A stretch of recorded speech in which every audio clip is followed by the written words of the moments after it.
2023 International Conference on Integrated System of Medicine. Integration of various systems of medicine is in the best interest of all concerned. It enables the physician to provide the best therapeutic cure to the patient without undue delay, making way for better prognosis. Without further delay, we would like to tell the highlights of today's program. First session is by Dr. JLN Shastri sir on the topic Scope and Challenges of Herbal Industry with respect to integrated medicine. Second session is by Dr. Basavraj Madhusudan sir on the topic Scope of Integrated Medicine in Food Industry.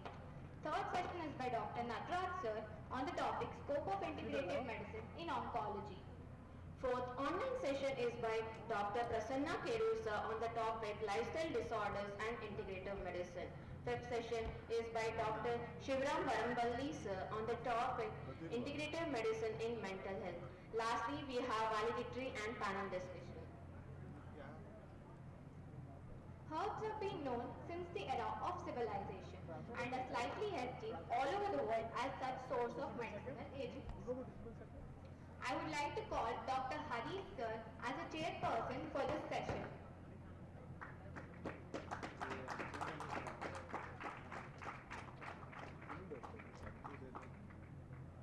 I would like to call Dr. Vidya ma'am, Assistant Professor, Department of Dravya Guna, to introduce Dr. JLN Shastri sir.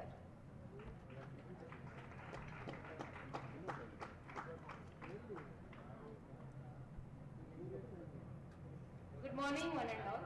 I am privileged to introduce a well-known person in the field of Ayurveda and especially in Dravya Guna, who hails from a traditional Ayurveda family born in Narsapura, Andhra Pradesh. He graduated from Dr. NRS Government Ayurveda College and post-graduated from BRKR Government Ayurveda College, Hyderabad. He began his career as a medical officer and worked as a coordinator for several research projects. He stood first in UPSC exam and joined as a medical officer in CGHS, Chennai. Sir is a recipient of 2 gold medals from Nagarjuna University. He has presented several clinical and scientific papers at regional, national and international seminars. He has given radio talks and also guest lectures in many prestigious institutions. He is an author to a book which is a collection of 40 years of research works in Ayurveda. He is known to every single person in Ayurveda by his well-known simplified book titled Dravya Guna Vijnana, which is a compilation of hundreds of drugs and which has helped every single student to understand Dravya Guna in an easy way. It is an honor for all of us to hear your live session on the topic Scope and Challenges of Herbal Industry with respect to integrated medicine. We wholeheartedly welcome you on behalf of SPS AMC family.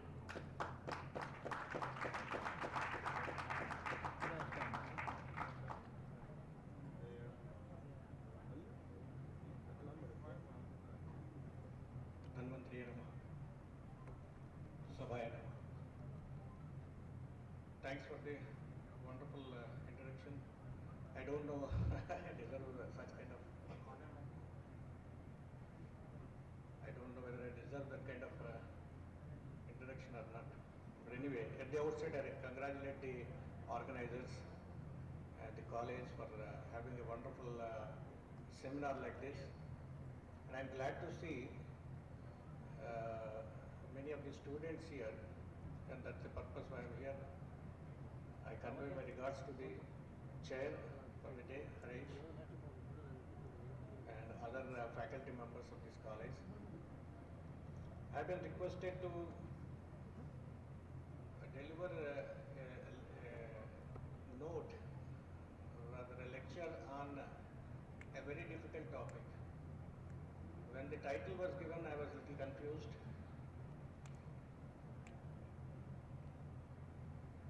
Because the title goes like Scope and Challenges for Herbal Industry with special reference or specific reference to the integrative medicine.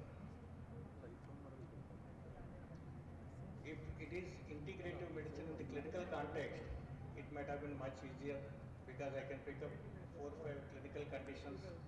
I will take the risk versus benefit analysis versus the existing conventional treatment and the treatment available with us. And then I can make a comparison, I can tell you how to train an individual on integrative approaches, so on and so forth. But the organizers wanted me to specifically discuss about the scope and challenges. Each scope will have a challenge. No scope will be 100% open. So we have to answer the challenges also. We'll do that. We'll try to address that. But looking at, you are not getting slides here.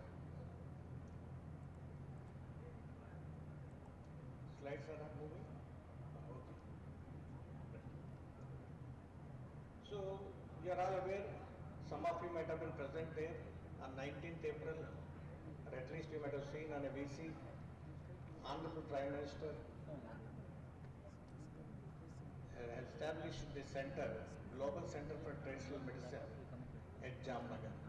As Indian, we all should feel proud, irrespective of to which system we belong to. We could overcome the pressure from China, and we could get this Global Center for Traditional Medicine to India. And that is going to belong to you people. When it has its full-fledged functioning, either maybe a wheelchair, I'll be in a wheelchair, or I may be seeing from heavens. But you people will witness the fruits of this institute, and for that you have to gear up. Maybe this lecture should guide you in that direction. What as the specialists of Ayurveda in the field of healthcare we are going to contribute. So I always preferred, ever since I worked on COVID team along with the ICMR and other prestigious institutes, being the member secretary of interdisciplinary task force on COVID, that history will be written in two parts, pre and post COVID. You have so many new things added, studies added. Okay, you can see more than 127 studies have happened, and a lot of molecular docking in silico studies have introduced a lot of new compounds in the management of COVID.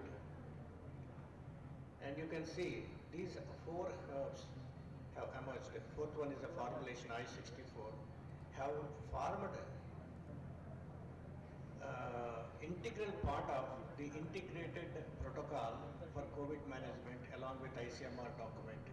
This is the integrated approach or the integrative approach what we will be looking at. I am just trying to impress you with the latest example. When we were debating on April 2nd for the first time, when ICMR on its official website said no treatment other than the modern HCQ for COVID, we were fighting. And rest is history. Down the line, after 1.5 years, 2 years, you have generated data, you have published, and many of these studies have been published in various journals, reputed international journals. And therefore, please read this. Today, we all again should feel proud. Ashwagandha is on a clinical trial as add-on therapy in the mild to moderate cases of COVID in the London School of Tropical Medicine and Hygiene, and it has got MHRA approval. If you ever know how stringent is to get into MHRA approval, you will realize for modern molecules it is very tough from India. Any scientist who have worked, and the Ministry of Ayush and the other team could fulfill all the requirements, and under the category of drug, not as dietary supplement or food or any other category, it is under the trial.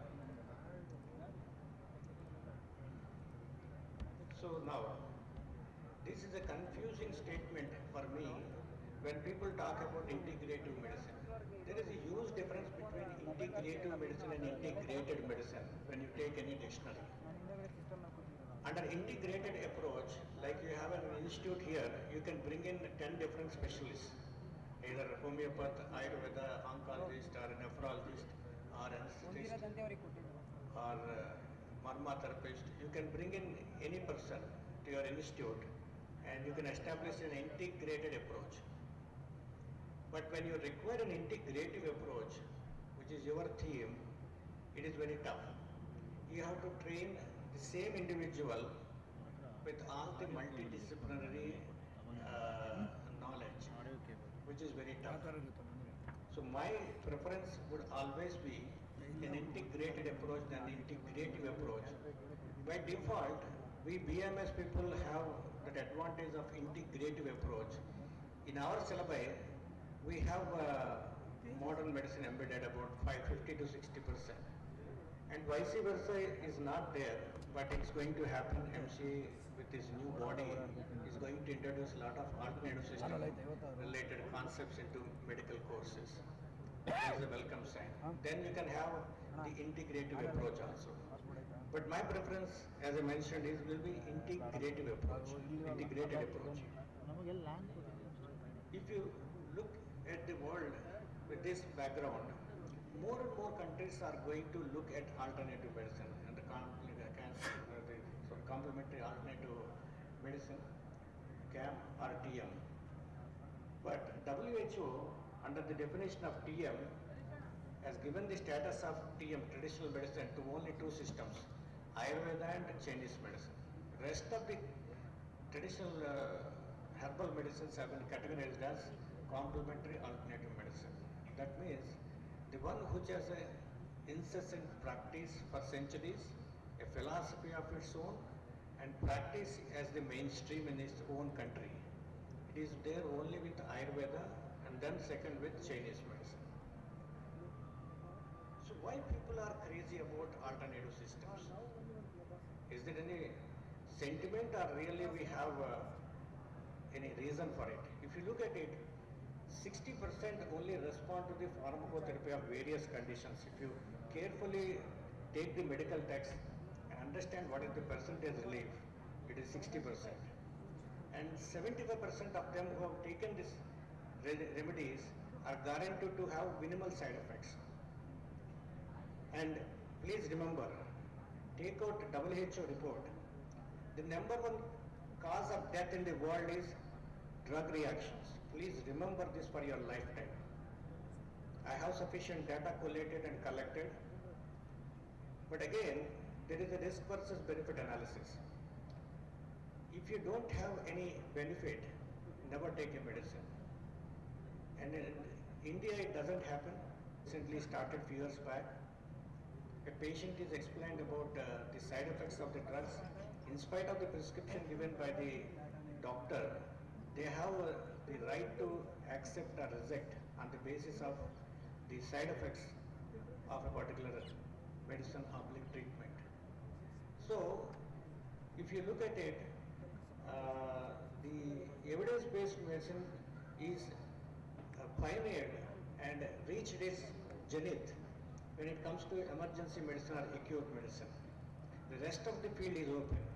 That field is nothing but the non-communicable diseases for which WHO is really worried about. That's the reason why you got the Traditional Medicine Global Center to India.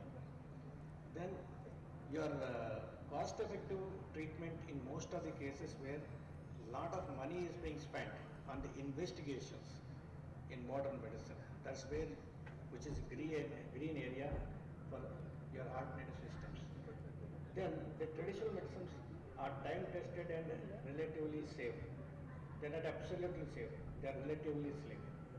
So the cost effectiveness again is there in majority of the cases, barring few conditions, and that's the whole package you have. Therefore, it is the holistic, WHO, not HO, the holistic approach what we have with us, for which we have to look at it. And these are the about 10 non-communicable diseases. You can see cardiovascular deaths are more, then cancer, then respiratory and diabetes. And this is a famous cycle of NCDs where you find cancer, diabetes, cardiovascular, and your lifestyle disorders and respiratory disorders and accidental injuries as main causes of death. And this is how the paradigm shift is happening. If you see what what is happening in 1900 to 2000 and what is happening between 2000 to 2010, there is a paradigm shift.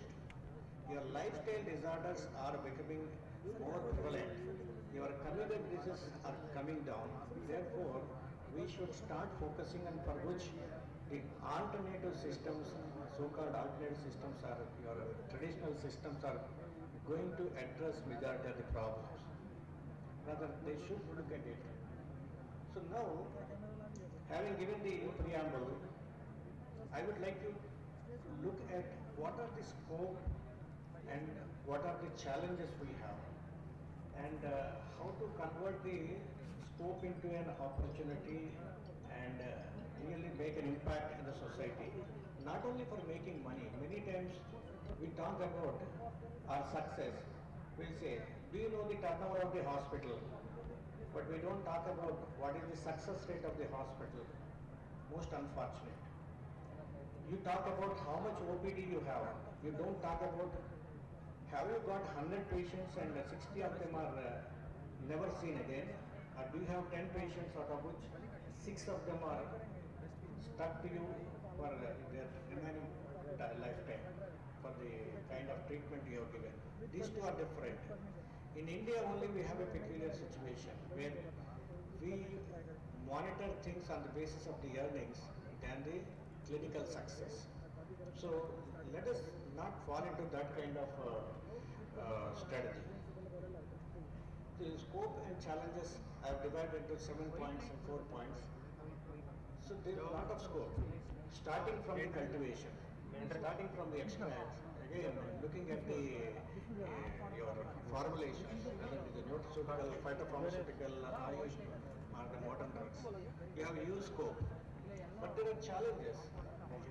The fundamental challenge is where is the traceability of the raw material you are using? Where is the quality certification of your raw material? Where is the supply chain management? And where is your market uplinking or market informative system or market intelligence through which you will organize your supply chain? So these are the big challenges. If you address them, why I am saying this, today if you want to purchase a paracetamol bulk drug or ibuprofen bulk drug or metoprolol bulk drug, you know from where you get this ORG information and how much quantity is available and which country is providing you this molecule at a lower price, and with the quality what you are looking at, you can just pick up. Whereas when it comes to your raw material, it is a black hole for me, not black box, it's a black hole for me. It's coming and disappearing, coming and disappearing. Nobody knows where from this material comes and where it disappears. Nobody knows what is the shelf life of the raw material. We talk about, unfortunately, the shelf life of the finished product. Where is the shelf life of your raw material? How many days, how many months each of your raw material can be stored or disposed of? Do we have a clue? And in a business of about 40 to 70,000 crores, where 95% of the business is unorganized, illegal, and very unorganized, is very tough. So your self-discipline as physicians, start asking about where from you are getting this material. I have seen a lot of doctors, Ayurveda doctors, speaking very high about the practice. When I ask about, you use Dashmula Padudriyam, what Dashmulas you are using, they have no clue. But they made big money. They have 100 crores world-renowned trade, but they have no clue what is the Dashmula they are using. They have no clue what is Haritike they are using. They have no clue what is the variety of Ativisha they are using. And they are big names. Ethically I am not speaking. I have the entire information because I am into the supply network. I can tell you which pharmacy is taking what material in which name. ಅದೇ cable ಆ cable ಕೊಡಿ And some companies purchase ಅಲ್ಲ more than 70% ಆ cable ಕೊಡಿ ನಿಮ್ಗೆ ಹಾಕೊಂಡಿದ್ದೀರಾ black cable ಅದು ಕೊಡಿ And these companies are respected world over. I'm scared. I'm scared virtually. I have the data. Comifera YT is your Google. Commifera cordata, ಇದಾಕಮದ ನೀವು. which is abundant in ಇದಾಕಮದ Tamil Nadu. My friend correct. Muthu Velayutham supplies 1000 metric tons. And it tells the pharmacists it is not Commifera vitae gum. They said we don't bother give it since it is abundantly available. 1000 metric tons of spurious material. If you want to see, I have the record. And these are most trusted pharmacies which are purchasing this. Unfortunate. And actual material is lying there in Gujarat, Madhya Pradesh, Bind Morena and Rajasthan.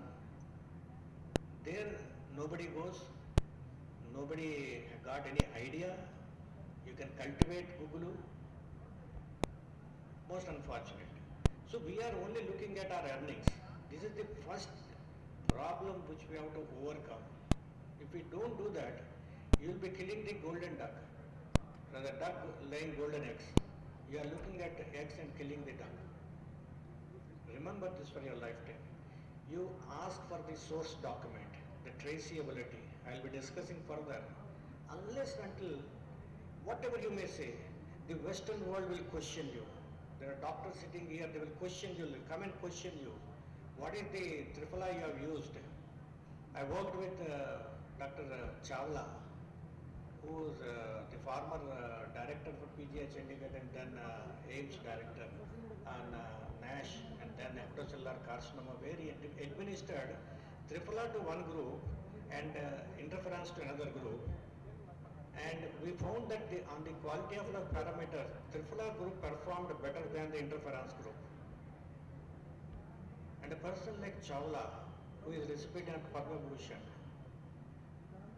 and what else we want? He is able to do that because we are impressed that yes, this is the source from which I am going to give you the AAA. And this is the harvesting process, this is the post-harvesting process, this is the storage process, these are the standards. And there are people who are ready to work with you. But we close our eyes, we go to market, we purchase AAA, we use it and we blame. Why? Because it did not work. It doesn't work. Many pharmacies use these days all the fruits along with the seeds. If you do a simple powder analysis, you don't require any chemical analysis. If you take the powder, put it before a small simple microscope, you will come to know whether it is the fruit rind or the seed. Many pharmacies are using even the entire fruit. So where from you get result? Vivetake Falamajja Unmadakara. Text contraindicated, but we are using. Only Amalaki seed is mentioned in the Pushyanaga Churna and in Shvetapradara in Charak Samhita. Apart from that, the Amla seed is not used, Vivetaki seed is not used, but we are using it. Please look at these simple points, otherwise your system will be blamed. Our ignorance. I may wear pant and shirt and maybe suit and boot, but when somebody comes to me, I drill them down and I'll ask them. I don't give wrong material to my patient. I feel proud about it. Otherwise they don't prescribe. So please be sure what you are giving to your patient. So the scope, as I mentioned, there are 7 aspects I will discuss. I'll start with cultivation. So how to do this thing? Like, how many of you know these seeds? Okay?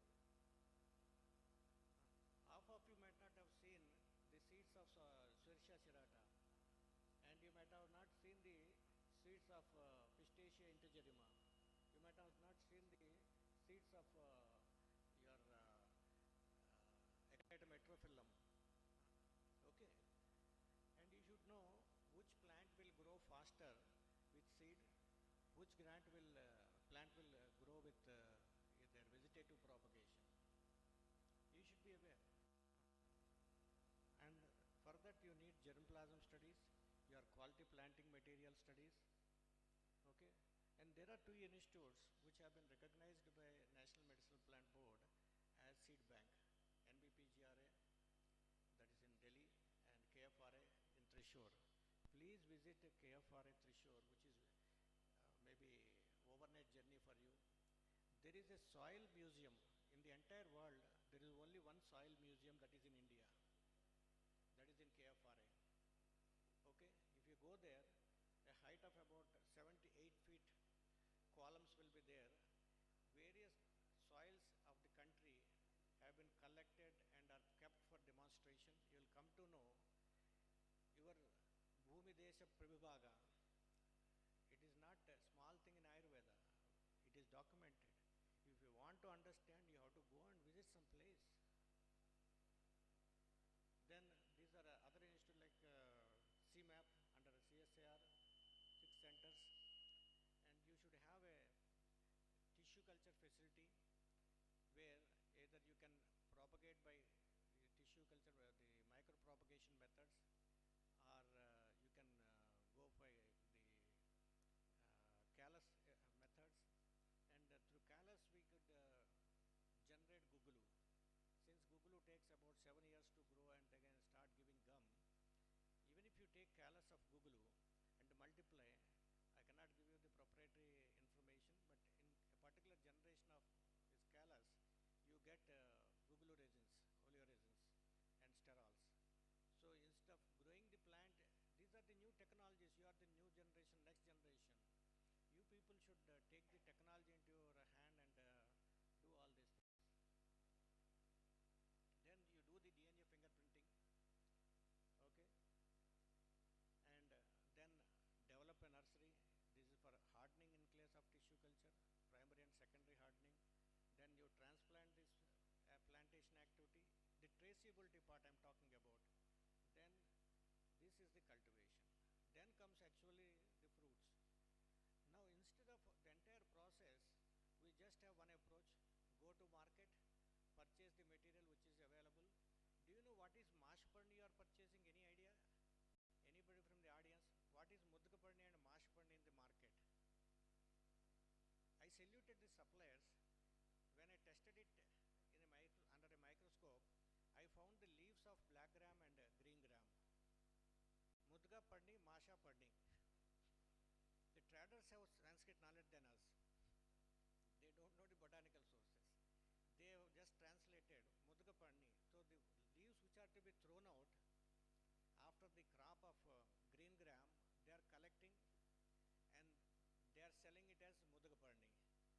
Again, black gram. You all take idli, na? Those who take moong dal dosha and those who take vada and idli, remember that you are the culprits. The black gram and the green gram what you are using is spoiling my Ayurveda business. The leaf is coming into industry as Mudgaparni and Mashparni. Okay. So these are the funny things. Uriaria picta, again, industry started cultivating it today abundantly. It is available. The propagation methods are available. And this whole spectrum. You have a workshop, then do the seed distribution, then have a demo plot, then you do a plantation part and cultivation part, and organize the farmer. It's a comprehensive approach. For the entire thing, you should have a track. And then what happens? Once you have everything under your control, this is organic certification. Trust me, there is no organic certification which is valid for FDA in the entire South India. Write in your diary, bring any certificate to me, I'll prove that it is fake. Because NPOP is easy to get, people will have an NPOP, that too, this NPOP is person X, everybody will trade the material to the X fellow and his material gets certified as organic. Please remember. NOP of India and NOP of US FDA are next to impossible for India. Therefore, nobody tries for that. And please remember another thing, NOP can be given for collected raw material also. It's not that if you cultivate, you get organic certification. If you collect also, you get organic certification. And then if you want to supply this material to Europe, they demand livelihood certificate. That means when you are collecting or cultivating, you have given sufficient money to the communities and the farmers, then only they take the material. Can you believe? None of the Indian suppliers to government or the private companies can fulfill this. Okay. Okay, we are such a precarious condition. We are just completing our 5 years degrees, or we will have another 3 years post-graduation. If you are fancy, you will have another 3 years of PhD. That it doesn't add anything. It doesn't change any fate of your system. What for we are doing at these degrees? Is it for money? Then robbery is better than earning this kind of money. That's my clear mandate. Then herbal raw material. When it comes to herbal raw material, there are definitions. Once you have a basic material which is to be used for your formulation, that is raw material. Otherwise, it is called crude drug. Or in a very raw form, it can be formulation can be crude medicine also. Okay, you are doing harvesting. Most unorganized and very what you call unscientific way of removing the plants. See this. Okay, and then this is the kind of process what we have. I have given only one example, but this is far better. They are doing in a traditional way. At least they are chopping the kapur kachri root rhizomes in a very systematic way, though they are uneducated in the mountain regions. And then when it comes to market, look at the most unorganized approach and the organized approach. Which one is your preference? When this raw material comes to your clinic, whether you accept the upper row or the bottom row, left to your wisdom. Okay, then this is what USFDA wants in their monograph. The description, identification, purity, storage, material and instrumentation used, and any optional appendix as per your requirement or the country of import's requirement, and the differences through which you have done the process. And each level we have explanation. I will skip. The best of the raw material stores what we have will be like this. Okay, our Assam near Dimasa, this is the latest facility which is a warehouse for the raw material. It should be state of art. Okay, so transformation. Don't preserve like what it is on the left hand side when you are retail marketing it also. It should be properly packed and to be supplied. And in the end, it should be tested in a NABL accredited lab. When I was in charge of the drug policy section, I made it mandatory. The notification was out, but again it's coming out with the final notification form. We said DTL should be NABL accredited. If the accreditation is given by the National Accreditation Board for laboratories, like your pathology laboratory or your biochemistry laboratory, your standards will be up to mark. Then the third phase is extracts and volatile oils. There are a lot of procedures for medicinal plant extracts. Okay, just I'll run through these slides. Cold water extract, maceration, infusion, digestion.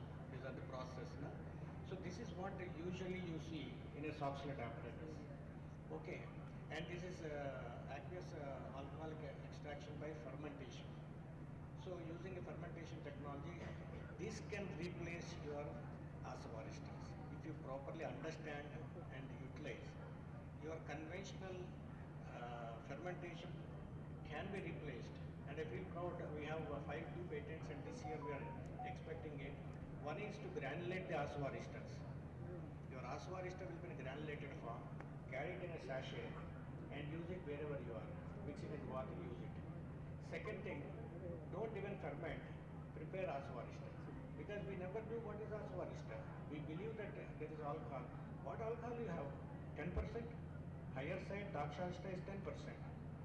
In 10% asavarista, even if you take 30 ml and dilute it with 200 ml or 100 ml of water, what percentage of alcohol is there?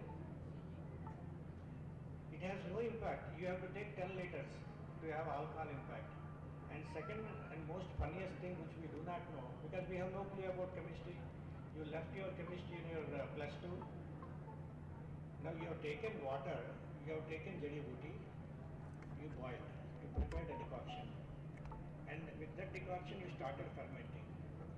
When you made the decoction, all the polar surface, if you look at the geology, at that 2 feet approximately, 2 to 3 feet below the soil, the temperature is usually 36 to 37 degrees, which is the most ideal temperature for distilleries. For fermentation, you require you go to any distilleries, and Karnataka is famous for distilleries. Vijay Mallya made it very lucrative. Huh? So you see, there are a lot of science in Ayurveda. On the second day, the fermentation reaches the top of the pot. Since you closed it, it stopped, the yeast is killed, and the rest you kept it as the ripening time of 21 days to 35 days, whatever is there in the text. And then you removed, filtered, and used it. Have you ever simulated it in a scientific way in the laboratory? Then you don't require fermentation at all. Because no non-polar compound is present in this decoction. So in alcohol, what is the new thing you are going to get? If it is non-polar substance left over, then only alcohol will take it. Otherwise, the alcohol will not take any material from this kashayam. Please remember, it is all trash. Our problem is, when British came to India, I was practicing, suppose, in my previous incarnation. I know only Sanskrit. He know only English. He came to me, explained his symptoms. I have no clue about what he's saying in English. So my assistant, who was working with them, he explained me that, okay, sir, these are the symptoms of Grahani.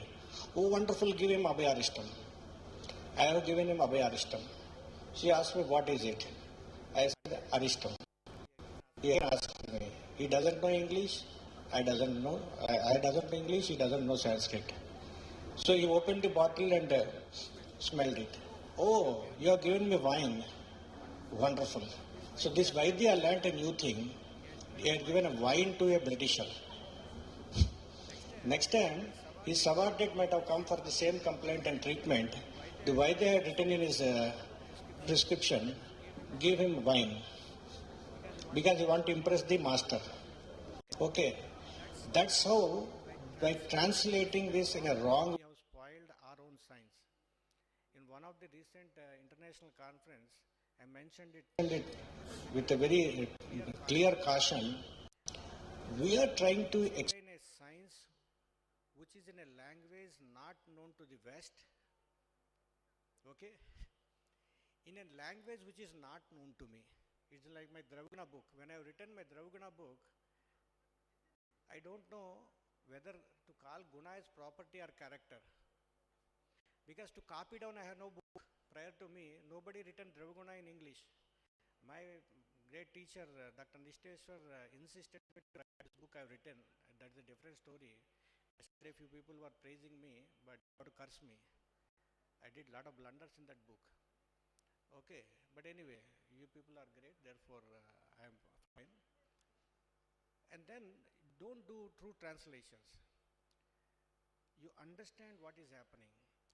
The yeast which is dead and present in your Asavarishta is having 3 enzymes. Only one enzyme has 2 years shelf life, that is amylase. Protease and lipase, they'll be destroyed in 2 to 3 months time.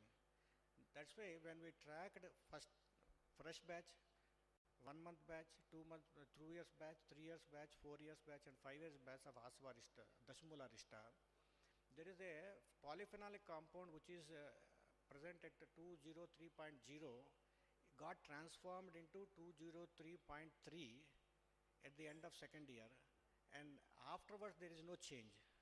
Why there is no change? We have done the electrophoresis of the Dashmularishta, all these batches. We understood only in the first batches you have the amylase. The enzyme is not there in any other batches. Okay, and many people today talk about Asavarishtas. 99.9% of Ayurveda pharmacies doesn't have any knowledge about fermentation. They get fermented. Friends, it is bacterial fermentation. It is not fungal fermentation. Look at your own text. If you look at your text, There are Asavaristas where Dhataki Pushpa is there. There are Asavaristas where Madhuka Pushpa is there. There are Asavaristas where both are there. These are Asavaristas where both are absent. Have you done this exercise? Ayurveda is not a simple science, very complicated and beyond the reach of greatest of great analytical chemists of this country and in the world, unless you understand the depth of Ayurveda. Okay, when you have Dhataki Pushpa has a yeast strain which is surface fermenting strain. Madhuka Pushpa is bottom fermenting strain.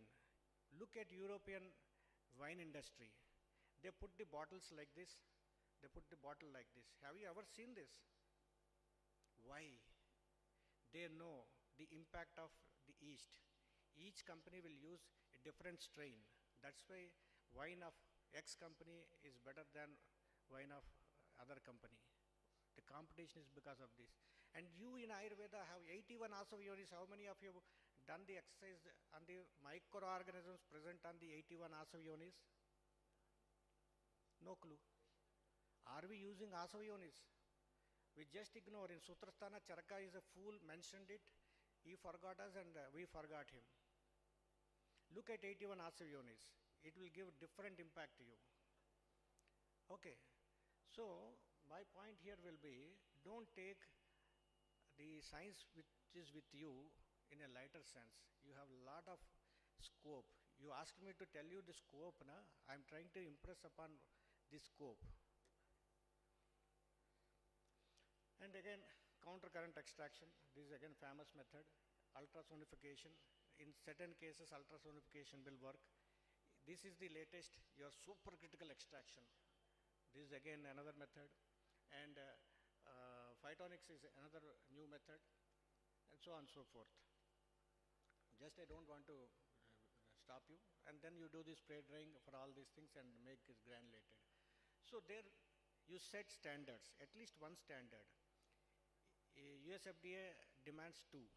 And many of the herbs doesn't have second biologically active compound in the detectable levels. Please remember this. In India, we publish papers after papers. The problem is, in Pippali, please remember this. In Pippali, you don't have second quantifiable biologically active compound. Therefore, the Piper longum monograph of USFDA is still pending. Are you going to stop your practice because USFDA did not document Piper longum? They were banning Aegle marvelous. Do you know what is Aeglin? Aeglin is a toxic compound. They said they will ban. Fortunately or unfortunately, I am part of USFDA HMC, Herbal Medicine Compendium. I said, why do you want to ban this? No, it has Aeglin. I said, in food, in a country, you don't use it as a drug. You use it as food. If it is food, the tender leaves of bale and the unripened fruit of bale both have Aeglin. Ripened fruit and other parts doesn't have Aeglin. When I'm using as food, what is your objection? In that category we don't have. You write in your monograph that these two are exempted, and that's how we did not allow them to ban our this thing. But unfortunately, trade practices have banned Bala. How many of you know that US banned Bala, Seda cardifolia? Our malpractices in the trade have killed this herb. When they tested Bala samples, they found ephedrine. So once they have ephedrine, they banned it. But ephedrine is not there in the root of Sida cardifolia. Ephedrine will be present in the aerial part of Sida cardifolia. So for our selfish purpose, we plug this plant, we supply maximum extent the aerial part, and therefore you started having ephedrine in it, and your malpractice has killed your science. Do we have a clue? No. So this is a scope and it's a challenge, and you people have to address it. So like I mentioned, special focus needed, and I mentioned few. If you ever used Endographis, Endographis shows a DDT-like compound, which is naturally coming, but they treat it as a contamination. So in specific soil only you are not getting, otherwise majority of the soil, when you cultivate Andrographis paniculata column egg, your samples, if they are meant for export, they will be rejected. So quality assessment, I mentioned Andrographis, Andrographlites. How to standardize Andrographlites to HPTLC. Here, I just wanted to mention one thing. When we were studying it for COVID at TISTI and at the RCB Faridabad, we all got excited when this competed with Remdesivir. It was exactly competing with Remdesivir in its antiviral activity. On the cell viability, it was performing better than Remdesivir. So we thought it's a wonderful observation when we have, and we feel proud at that time. For the first time in the country, it was in the newspapers in North India. I don't know whether it came in the media in the South India. My team is the first team to bring the live SARS-2 virus from Italy. Before that, that is for Ayurveda research in this country, first time SARS-2 virus, live virus has been brought. Modern research has happened on the artificial virus. Okay? And then we were excited. When we have taken the hydroalcoholic extract, it was competing. We got very much excited. We have taken 97% pure Andrographlites because we thought it is the active. And the activity has come down to 86% and is a failure. So drug in toto many times is going to work, friends. You don't jump into conclusions. So you tell your counterparts who talk about only the molecules and compounds that you should also follow. It doesn't work. I have picrocytes.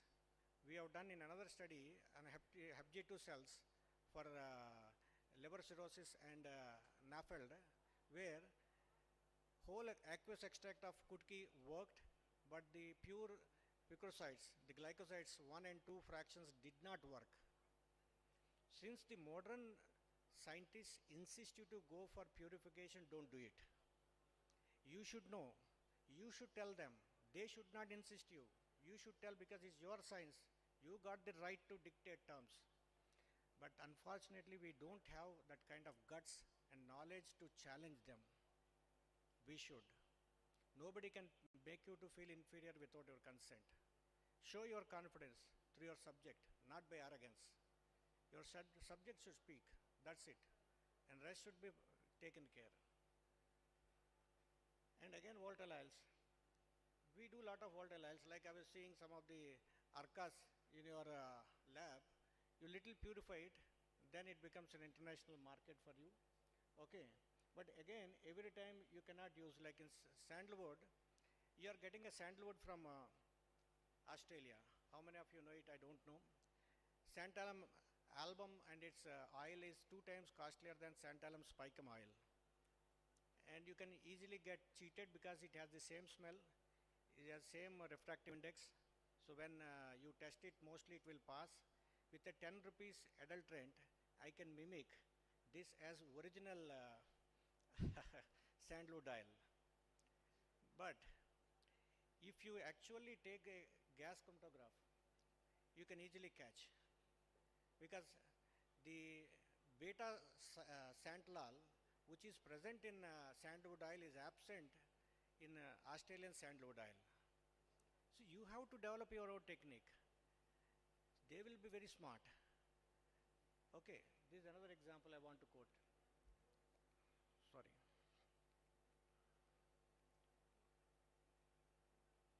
Nutraceuticals, I want to talk very little about it because I had a second opinion on the regulations, regulations. Rather, I don't support it. When it came, I was opposing tooth and nail.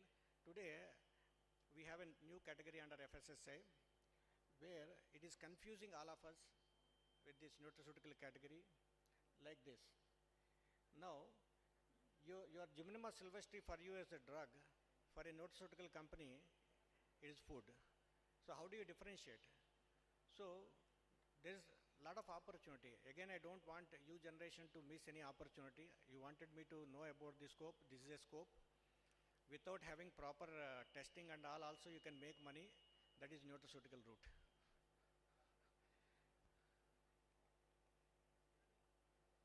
Phytopharmaceuticals is a new definition under which a lot of work is happening under the modern drug definition. So it is defined as a purified and standardized fraction which is defined to have minimum of 4 bioactive compounds. So this is the purest form of a fraction, okay? But there are a lot of issues. Don't think it's a cakewalk. At the end of the day, you feel that a new chemical entity is a better route than going for a phytopharmaceutical. But there are pharmacists who are seriously working on phytopharmaceuticals. I will tell you about the challenges. The action in the whole plant may not be the same. I already discussed with the endographis example. And RM is not exactly similar to extract. Extract may not be compared to the fractions. Fractions further reduce to compounds. Compounds end in molecules where the side effects dominate. I'll tell you the unfortunate part of Rawalpindi story, and it's an eye-opener for me also a few years back. No, Reserpine has been withdrawn from the pharmacotherapy of hypertension in modern medicine, though it is not banned. It is not being prescribed. So what is the side effect? Mostly cardiac arrhythmias. Why it has happened? In Rawalpindi route, naturally you have azmoline. Azmoline, which is an anti-arrhythmic agent you are using separately, okay? But nature has given a counterbalancing compound in the root of Rawalpindi serpentina. We have separated them, increased the side effects, and we started crying. Your text mentioned about root or whole extract. Kwadadinam punapakat ganattam rasakriya sa leho avalehasya. When you actually, why it is leha or avaleha rasakriya? When you take 1:8 extract, it is semi-solid and is a honey-like consistency with about 80% kind of total solids. So that is what mentioned in Ayurveda. Instead of that, you have separated the Reserpine and then you started crying it has side effects. So these counterbalancing agents are to be remembered and don't accept or reject unless and until you have a valid reason. And this is one perfect example. Bahukalpam, that is fine. So always we say, na, Bahukalpam Bahuvidam Sampannam Yogyam Aushadham. You have different forms and therefore you decided you'll go for a curcumin. Okay, up to 95% standardized curcumin. But how many of us know that curcumin is not water soluble? And after recent works, you have about 30% to 35% soluble curcumin. That means if you take Haridra Kashayam, you may not have curcumin as the marker. But you made curcumin as the marker compound and you want to declare that any decoction which is devoid of curcumin should be disqualified. What kind of approach we have? We don't know, no? We are allowing them to set standards for your formulations. You set standards for your formulations. And this is a whole cycle of using biotechnology right from plant material to identified pure compound. The modern drugs from the herbs, we all know, just I am giving one example. The first painkiller in the world is salicin. Your acetyl salicylic acid came from salicin. Protein binding of salicin will give an acetylization basically. Protein binding is acetylization. So acetyl salicylic acid came from it. Today also successfully, I have a patent on this as painkiller. Okay, and it is useful. Don't discard it. Take it as a 20 to 25% purified salicin extract. Then second thing is taxus. You have paclitaxel, which is your drug for ovarian cancer coming from your own Sunishanaka. Then you have papaver. Again, at least I did not come across any research where papaverin and morphine are given together and studied. You have taken non-narcotic and narcotic alkaloids of opium and published volumes and volumes. I never used it alone. Have you ever used it alone?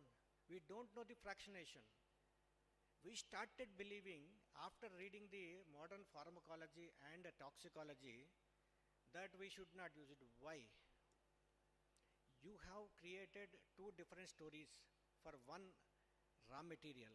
I was using raw material purified, either treated with Ardhagaswarasa and then Grutavarjana, and then I used.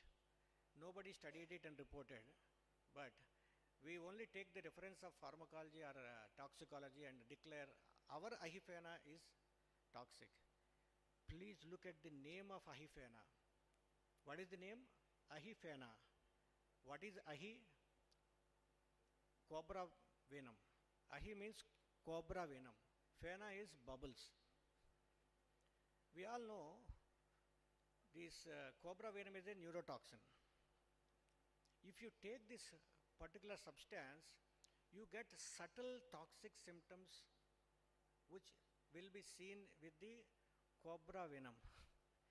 When the bubble is only touched, not the entire cobra venom.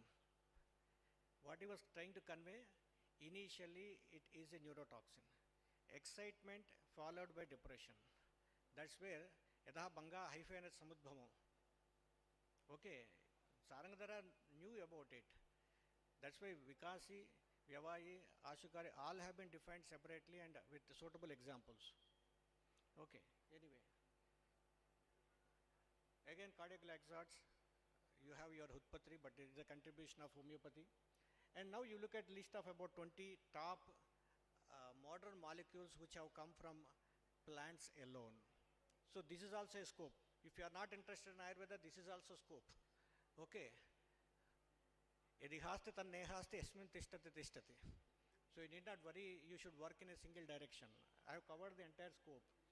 Then last and least is Ayush formulations. Because we are interested in the very glamorous world, I have shown you what is the glamorous world. So the herbal medicine part, because you called it as herbal industry, yeah, I am coming to the end. These are the formulations and this is the scope. Sky is the limit. So many categories. You do what you want to do. That is the scope. Then I'll talk about challenges and I conclude. Give me 5 minutes. The traceability of the raw material. I covered most of the aspects while I was presenting the scope. Traceability. If you don't have the traceability, it is a problem. You can't export your material today. So right from the farmer's records to the sales management, you should have complete documentation. And for that, I adopted the traceability model which is used in the food and agricultural industry. The same method, you need not do anything, just follow the same route, there is the existing model. And then transitivity, please remember this word transitivity. After going back, take a dictionary, you will find it little difficult to get the proper meaning of transitivity. It means don't touch a substance unless and until it is required for you. We pick up the herbs just like as and when we want. Don't do that. If you really want to have traceability, sustainability and quality, don't pluck even a twig as and when you want, unless it is required. If you ever open Kautilya's Ardhashastra, he was penalizing the public who used to pick or pluck a plant from roadside, a flower from roadside, fruit from roadside or from a garden, from a forest. He was penalizing. There is Saksha Kshatradhikari who was penalizing them, and he said what are the qualifications required for the Saksha Kshatradhikari. He should have clear knowledge of mathematics, because he has to measure and calculate how much penalty is to be given, and he should understand herbs. So many qualities have been mentioned. We don't have that penalty even today. The transitivity is very important, which nobody speaks about. I'll skip this because again this cycle. The quality certification, again we self-claim our material is quality because I have cultivated in my backyard. I will come and tell you I cultivated. So you all get mesmerized. Oh, Dr. Shastri, he came to our place on 19th of January, given a good lecture. So he is genuine. You purchased my material, you supplied it to USFDA, and you have been penalized. At port, they tested and they said it has pesticides. So there is a process. The traceability and sustainability are possible through quality only. So for that, you should start with the seed. Okay, one good example I want to tell you. In India, Tagar, valerian and its cultivation is not lucrative. So if you take about average yield, it is about 633 milligrams per plant. So how many plants you require? More than 15 lakhs, about 16 lakh plants you require to produce 1 metric ton of raw material. It will never be lucrative. So you should know what you are cultivating and whether it is useful or not. And look at the other part of the story. This is ginseng from Canada and China, where they have standardized the cultivation practices, the germplasm. They have desired chemistry and they have the desired business for that. So therefore, Quality Council of India through NMPB established a voluntary certification of your raw material. Get into it. And these are the standards, Ayurvedic Pharmacopoeia. Just I will run through. They are not pertinent at this point of time. I have taken a lot of time. The tools for impurity is more important. We always talk about purity.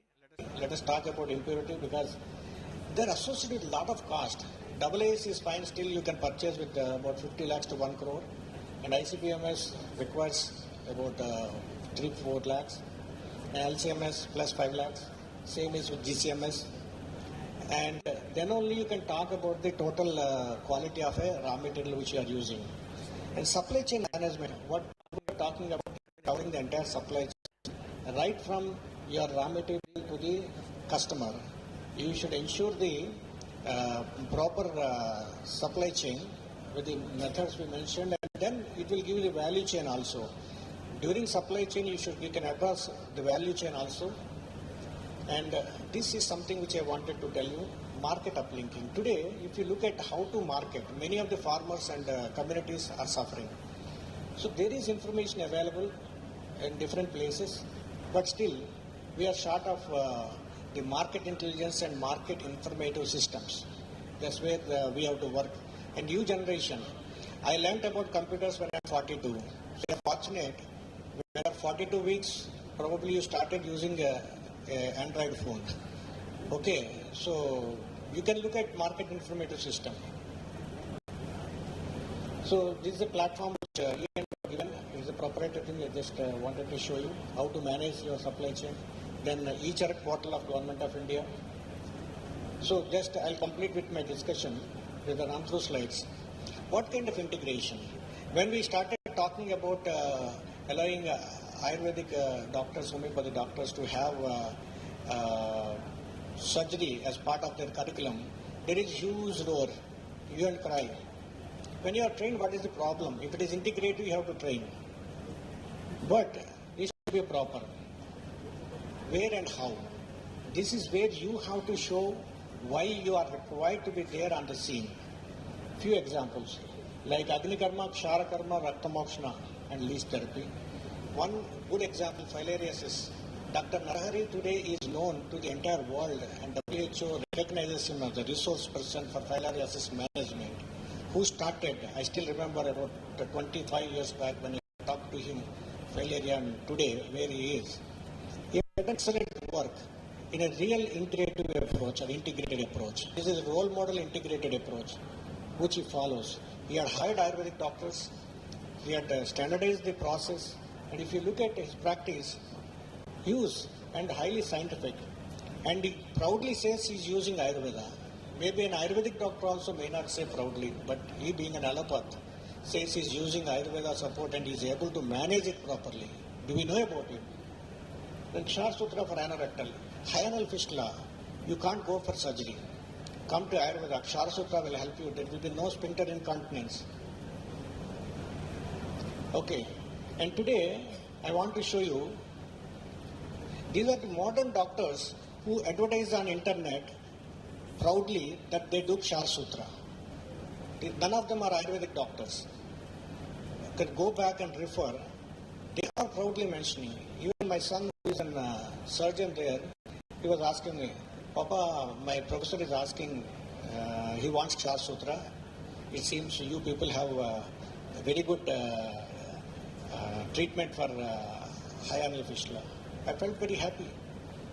No, people are coming forward. Are we ready to stop making tall claims and tell exactly what we can do? Don't take up every case. Join hands to get their mainstream healthcare system and let us support it. Then leech therapy. We were supplying leeches to PGH Chandigarh, where there is microvascular surgery.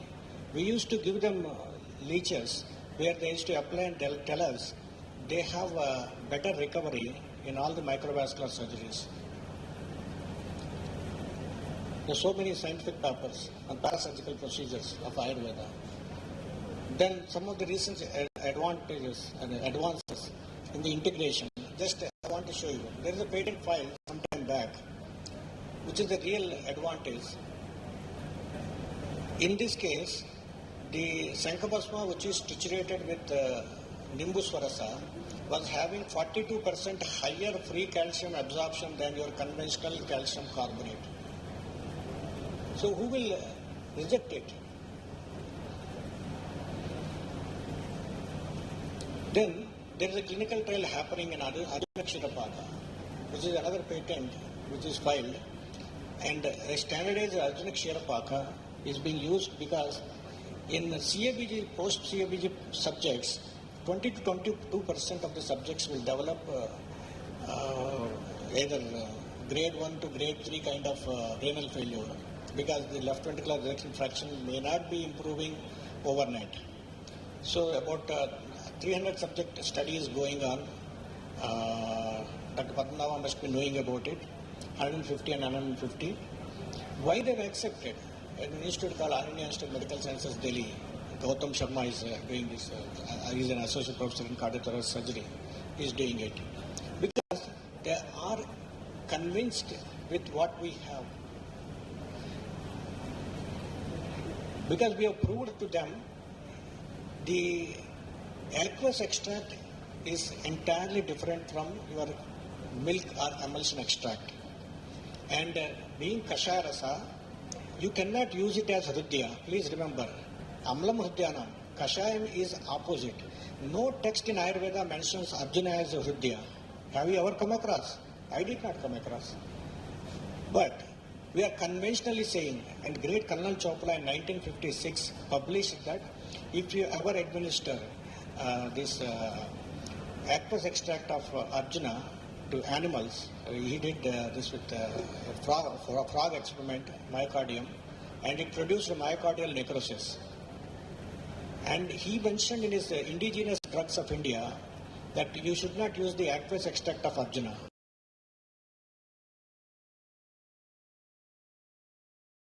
Of India, that you should not use the aqueous extract of Arjuna. In no text we find Arjuna as useful in Hridroga.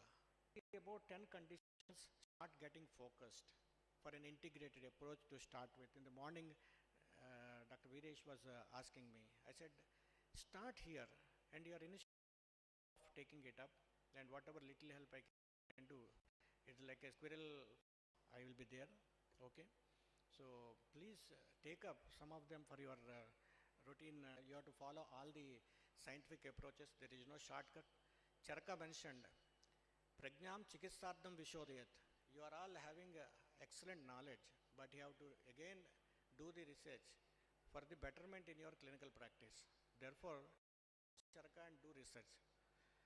So role models for integrative medicine, I want to show you, because this is the right context. None of them are Ayurvedic doctors. We will be always showing about people who condemn Ayurveda. No, instead, show people who praise Ayurveda. Na?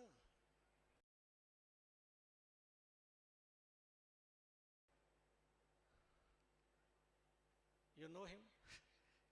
You know him?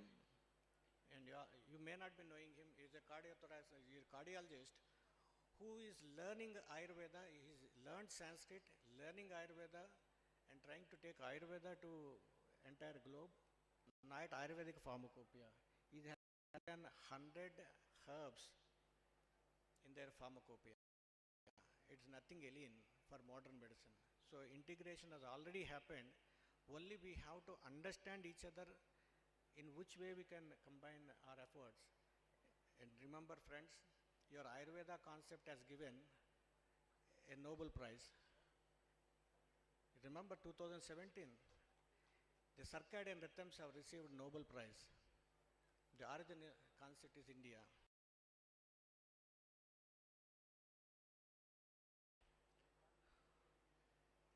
And I want to quote the example of TCM, on which it took 60 years for the country to actually catch up. We are only 75, 15 years back, we can catch up. Don't drop your shoulders. We have started our efforts. Okay. So, with that effort, China could get a Nobel Prize in 2015 on artemisinin. So, next is our choice, since you have a TM Global Center for you. So, I have done a review, last 4 slides. What each system can do in Ayush. Ayurveda, preventive approach, non-invasive diagnostics like Nadi and Prakriti, chronic lifestyle diseases can be managed better, anorectal cases under surgical, parasurgical procedures, mental health is something which you can handle, reproductive health. Please don't project Vajikarna as aphrodisiac. It's a misnomer. Like Rasashastra is alchemy. Rasashastra is not alchemy. And aphrodisiac is not Vajikarna. Vajikarna is reproductive medicine.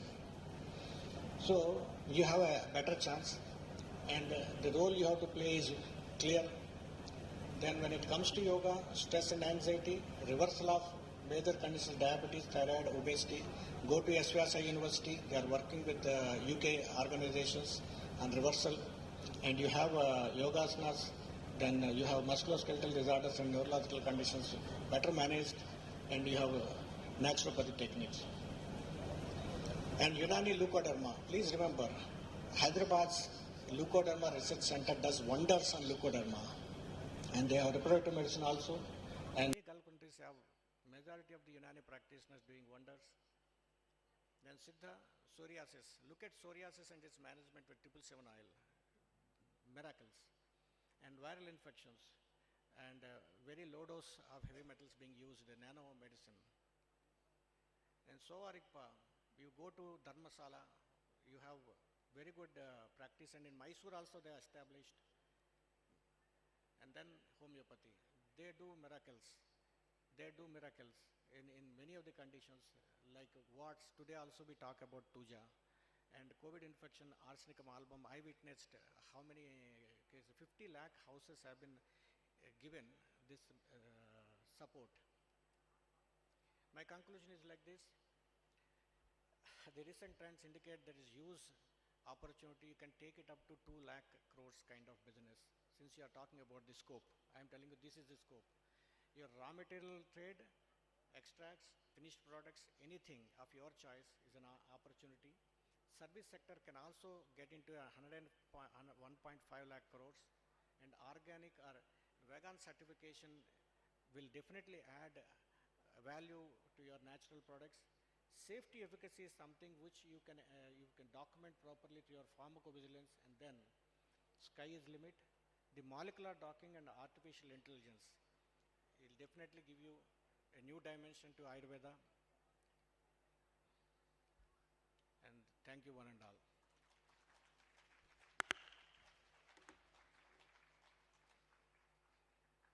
Sorry, organizers, I have exceeded probably my time, but seeing the students, I could not resist. I have taken few more minutes more, and I respect Swamiji for his great presence, and I'm really honored to be part of today's deliberations.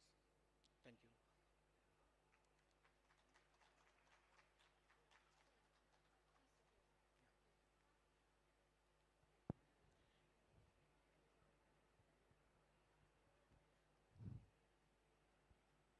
Thank you for your informative session, sir.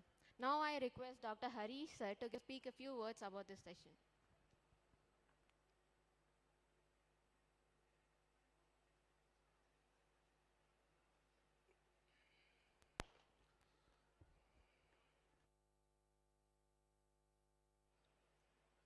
Pranamas to Swamiji and other dignitaries, all the delegates, teaching and non-teaching staff of the Paripurna Sanatana. It was a very wonderful explanation by Dr. Jailen Shastri sir. In brief, he explained about the present challenges facing and what are all the solutions can be done. And education policy, their intention is those who are joined this year, first year, they will come out after their completion as MD in the year 2030.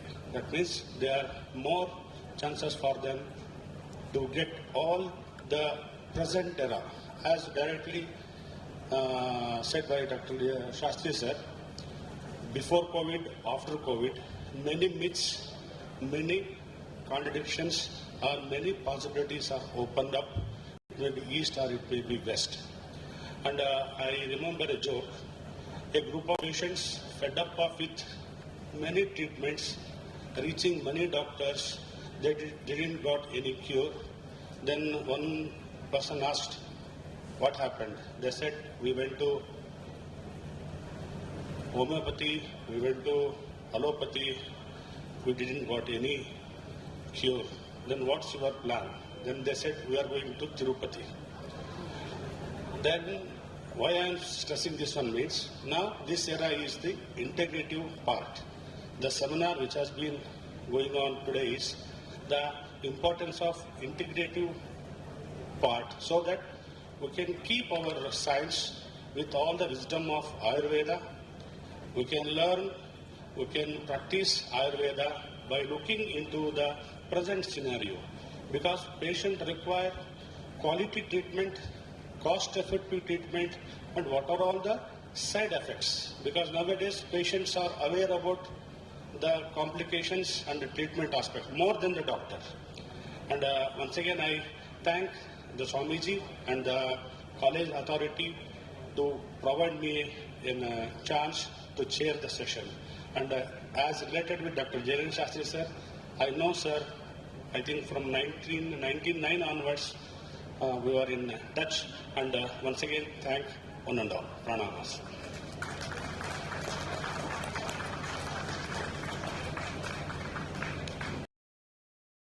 Our Parama Pujya Swamiji and Dr. Harish sir to felicitate Dr. Jailen Shastri sir.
Dr. Shastri has enlightened us with all the fermentations of the herbs. And we are very thankful to him for his presence in our international summit. Almost from all parts of the countries, people are watching him, and whatever he has delivered, the vista for our students as well as for the international delegates. His insight is fabulous, and I pray to the Lord that he should always be blessed to shower his grace on all the children. Thank you, sir. Regarding some of the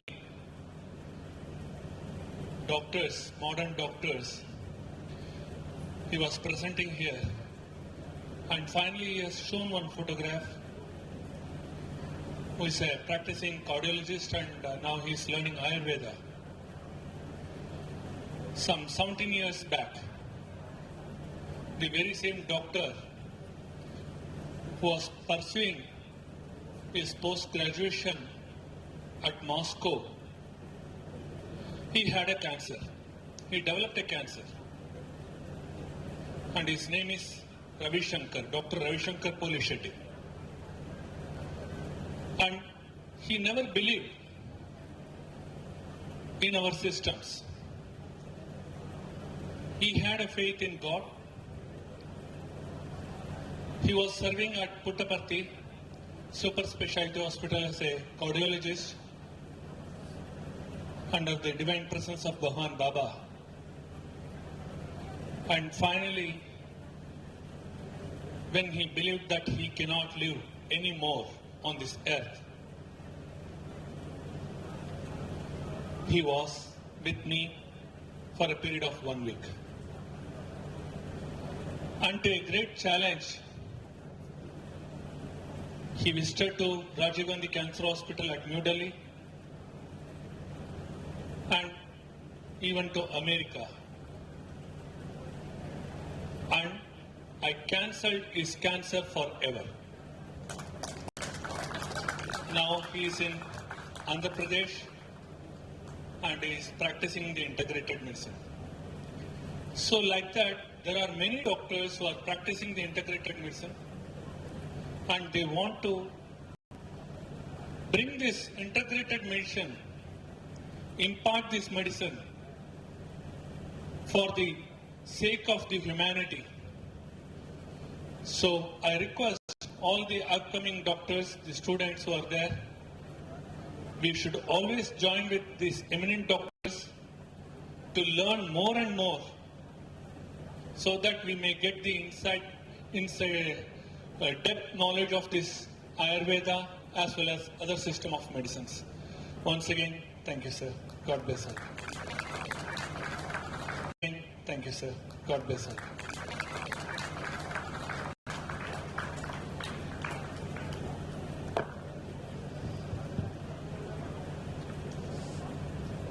Thank you so much.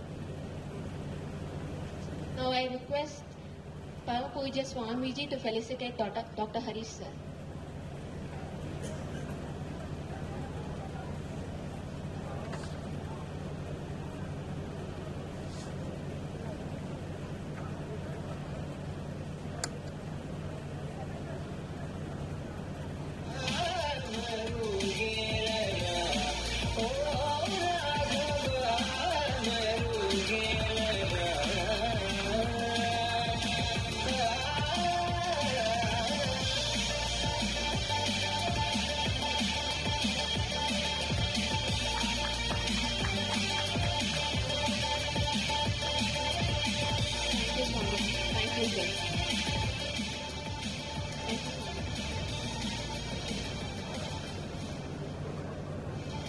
Questions of this session will be dealt during panel discussion time.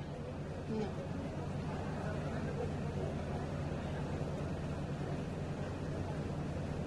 Integrative oncology is an approach to cancer care, thus uses complementary therapies to support the whole patient, that is mind, body and spirit. I would like to call Dr. Padma Sarita Ma'am, HOD in Prasuti Tantra and Sri Roga, to introduce Dr. Nataraj sir.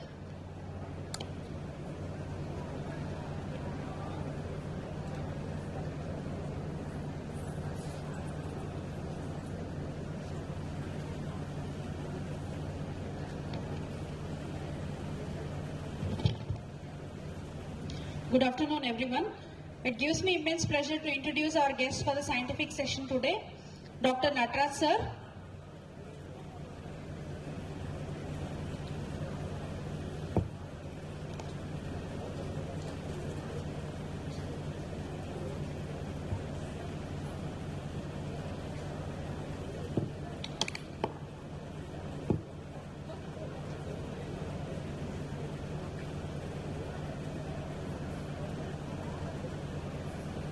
So Dr. Nataraj sir, a very great personality, charming, ever enthusiastic OBG practitioner, and he is specially skillful in OBG surgeries and oncology surgeries. I am really grateful for this opportunity to introduce sir, because I am working with sir since 6 years. When I started my baby steps in surgeries, I proudly can say that I have learnt many independent surgeries under the guidance of Dr. Nataraj sir. So here, I am proudly welcoming sir to the stage. So coming to the sir's details, there are a lot of crowns to his head. So I would like to summarize few.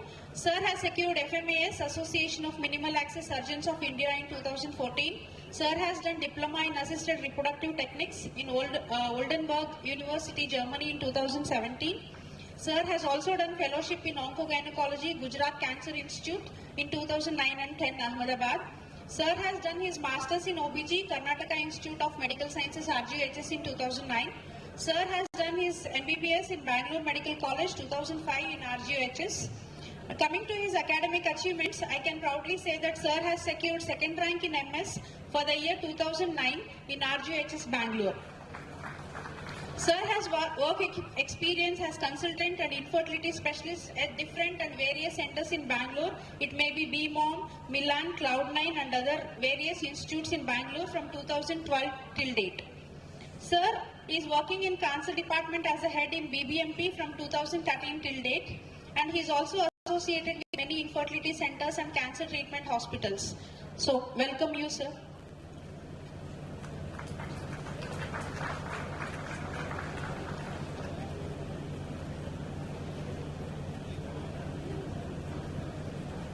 I would like to call Dr. J. Ganapati Bhatt sir, MD Kaya Chikitsa, HOD Kaumara Bridya, Muniyal Ayurveda College, to be the chairperson for this session. I invite you on the dais, sir.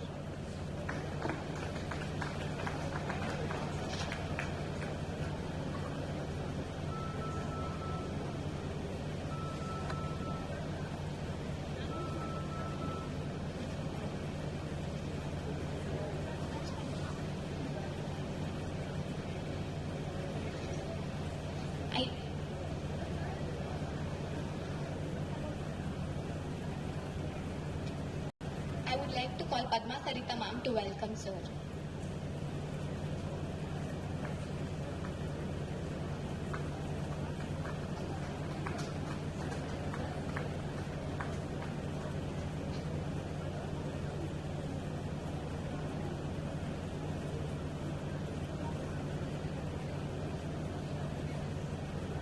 I request sir to start the session.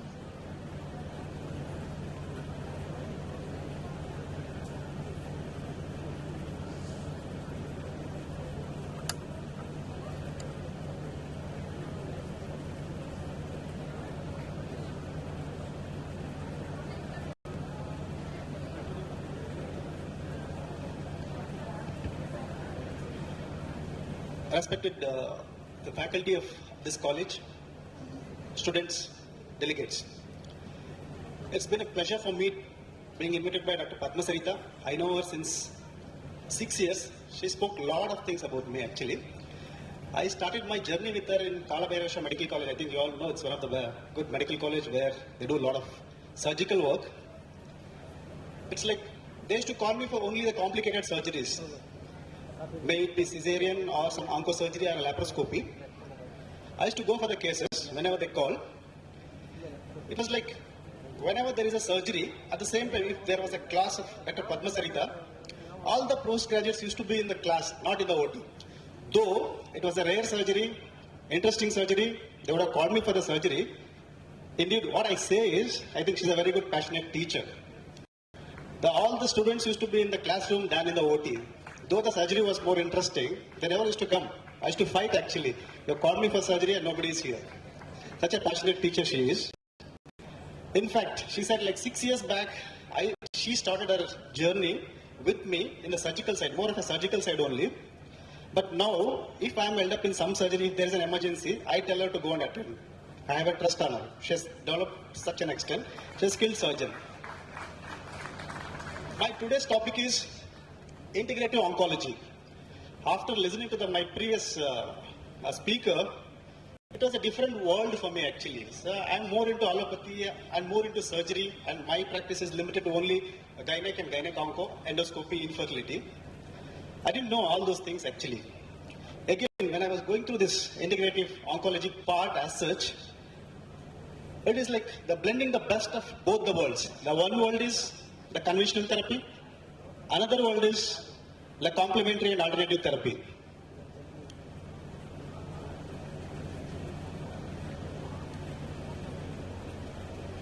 Excuse me, can anybody help? The slide is not moving. Can anyone help me?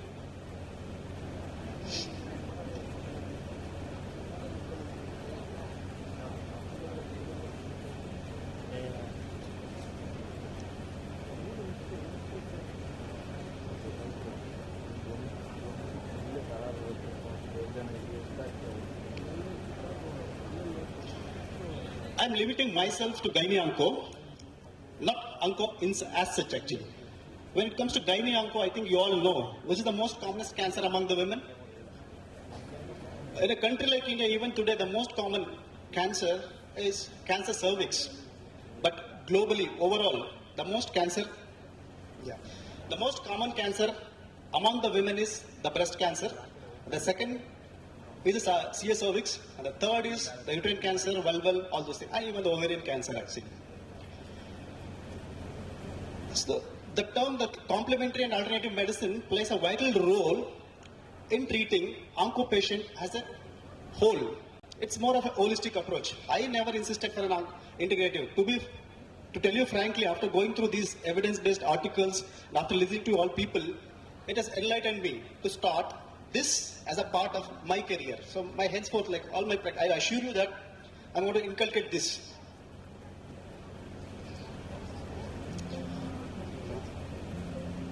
Okay.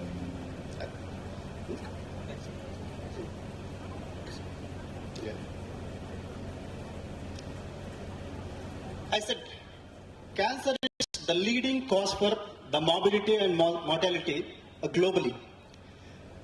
Because of lot of advanced treatments, may it be surgical, chemotherapy, radiotherapy, we have increased the life expectancy of the patient. But as a surgeon, as an allopathic practitioner, I never look into the other aspects like what is bothering them more. Maybe the side effects, a simple vomiting, maybe the body ache. All those things we never used to address.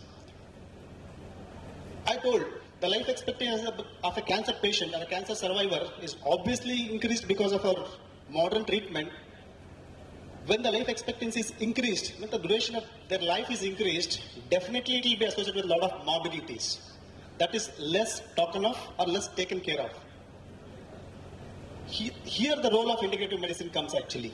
Integrative medicine is whatever the available, the complementary, may be a supportive or a primary therapy.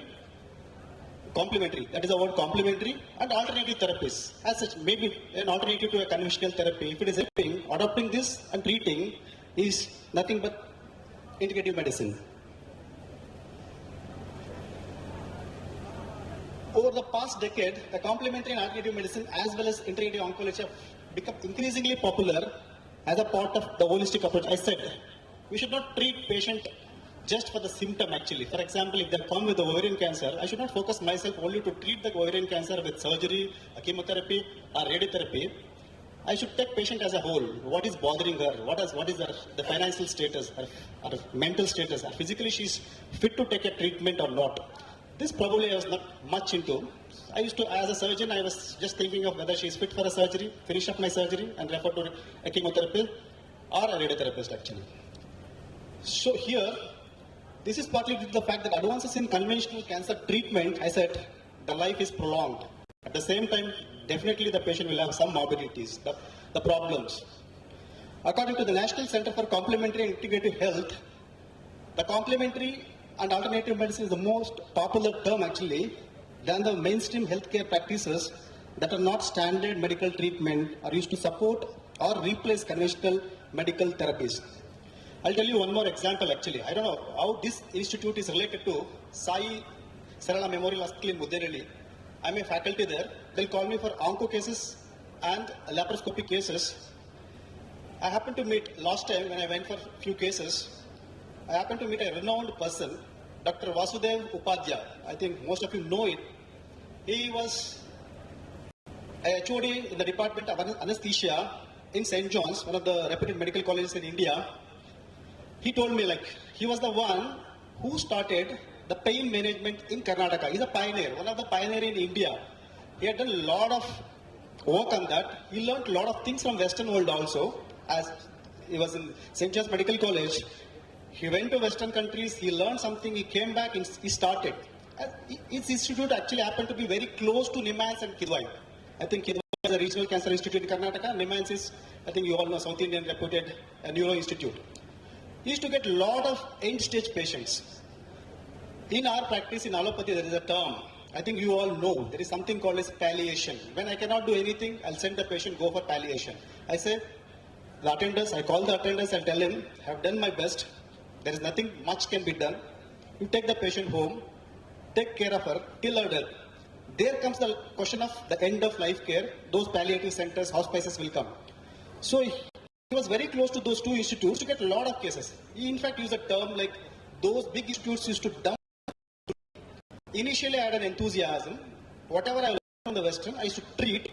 But it never used to give satisfaction to me because most of the patients used to again come back to me with one or the other thing. And he told me, I incline more towards spirituality. In your terms, I think it is arthropathology, some spirituality. And even he used the word Ayurveda. I learned some, I went through some literature in Ayurveda. I started practicing the spirituality things and Ayurveda things in my allopathic medicine. I started getting the results. And even he told, for half an hour, he told he was happy treating the patients when he introduced all those things into his allopathic practice. And I think everybody knows in Karnataka, Dr. Vasudev Upadhyay is one of the very good orator, done a lot of things in anesthesia, very big practitioner, but he quit everything and now he is in Sathya Sai Sarala Memorial Hospital in Mudereli. He's serving people there. And again he said he's doing the same. I think he's gone towards I can say it is integrative medicine.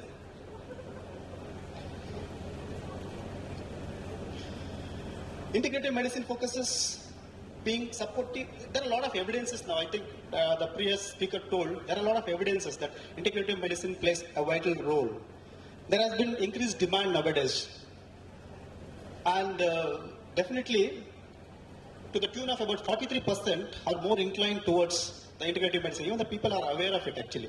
When we say as a doctor, when I'm treating, definitely there is a common notion. When the patient comes to a doctor, they think the doctor is a God. When the God himself says that I don't have any option, definitely they'll resort to something or the other. They'll look out. When I'm in distress, definitely I look for some hope, a ray of hope. I think there comes the integrative medicine here actually.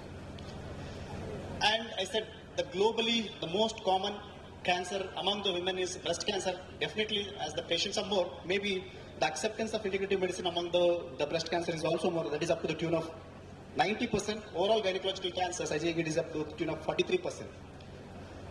Misalto was the most commonly used complementary treatment. I don't know, most of you know it, even I myself don't know, I never used. When I went through the literature actually, Misalto is an extract actually. They used as a primary therapy also, an extract of some polysaccharides, lectins. It's an extract. Misalto extract was given to them and they could find the results, and it was about 77% is not a small thing actually. Earlier when I was talking to the earlier speaker, he said, if our modality or intervention helps the patient to increase the survival benefit of 2%, why should we use it? It's good. 77% is a very weak percentage actually. There is a correlation. Younger people are more resorting towards, maybe younger women, if they suffer from cancer, I think the longevity is more, their body supports, whatever the treatment we give, again, their acceptance is more.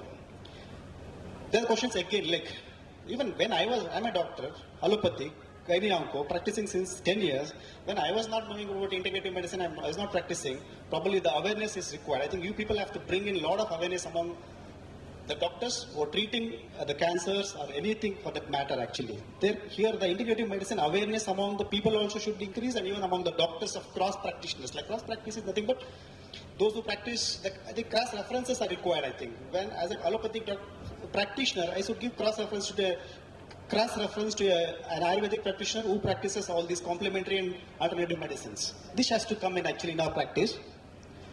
The acceptance is, obviously it is better if the patient is educated, a female, definitely they are educated and they'll accept it. And even if the socio-economic status is high, I think the acceptance was better here also. The integrative medicine can be a complementary or it could be even an alternative also. Definitely it will increase the patient's physical well-being as well as the psychological well-being. The integrative medicine methods more often apply to improve the quality of life. In a cancer survivor, we call it as a quality of life. Quality of life is nothing but without any suffering, with minimum suffering the patient is living or not. We try to give the minimum suffer to the patient, if at all, if we could prolong their life actually. The chemotherapy, definitely, I think you all know, chemotherapy causes a lot of the mental, the physical, and even the financial burden to the patient also. So these, the integrative medicine, whatever the intervention we use, that definitely helps here to make them calm, to accept the treatment. Maybe it will boost the immune system also. The quality of life would be better. In USA, I think whatever we want, we take from the USA or UK, whatever the study. We don't accept the Indian studies, we resort to Western literature, we look into that and we practice. In a country like USA, the acceptance of integrative medicine or complementary alternative medicine is about 10 to 60%, and 38 to 60. Here, the contradicting factor is the patients are hesitant to tell that I am resorting to integrative medicine. May it be yoga, spirituality, or whatever. See here, 38 to 60% of the people are not revealing to the primary healthcare providers there. They are afraid. Maybe they come to an allopathic practitioner and say, I'm going to yoga, I'm doing something else, or acupuncture. I won't be knowing what is exactly it is actually. Maybe because of I'm not aware of it. So definitely, the patients are hiding things here. See, 38 to 60% of the people who go to integrative medicine are not revealing. I think here also the education, the awareness plays a role. This is in breast cancer. What all the integrative approaches they have adopted? In the past it was less. Now see, exercise therapy. Definitely exercise therapy will improve their outcome. Anybody who does exercise, at least minimum 30 to 45 minutes a day, will definitely increase their whatever, even the chronic disorders or even the cancer diseases also. I was talking to one of my friend, his name is also Dr. Nataraj, he is a surgical oncologist. He was telling me he could find 2 studies done by Pandit Ravi Shankar Guruji, Art of Living, and even Isha Foundation. They have done 2 studies, it seems. There, whatever the practice they do, when they have given it to the patients and when they have done it on the cancer patient, their survivals are better. I think yet to come. Those 2 articles he was telling me, I have to collect those articles actually. Yoga, vitamins, trace elements, massage and lymphatic. Whatever the surgery we do in a breast cancer patient, whether it is the breast conservative surgery or radical mastectomy, the lymph nodes or the lymphatic system, they'll end up with the lymphedema. That is troublesome actually. In fact, one of our colleague who is a doctor who underwent conservative surgery, chemotherapy and radiotherapy, she is suffering from a lymphedema. She was a very good surgeon, but now she is handicapped. Though she was a very good surgeon, now she cannot operate. She has to depend for everything on other. I think the massage therapy helps them actually. Whatever the stockings we give, whatever we do, definitely the results are very poor. But probably the massage and the lymphatic drainage will help them actually. Maybe the edema will come down. I think they can do a lot of activities. Homeopathy was better accepted among pediatric oncology group, yoga and hormone therapy. To tell you something here actually, so I said, they call me for free surgeries in Satya Sai Sarala Memorial Hospital. The moment I enter into the hospital, the aroma, the ambience it creates, definitely maybe with whatever stress I went there, definitely I'll get energy. That if they call me for 1 cases and if they give me 3-4 cases, I don't mind actually, I'm more energetic there. Right from an housekeeping person to the staff nurse or to the doctor, everybody will be well dressed, well mannered. The ambience, the music, whatever, the aroma, it creates a lot of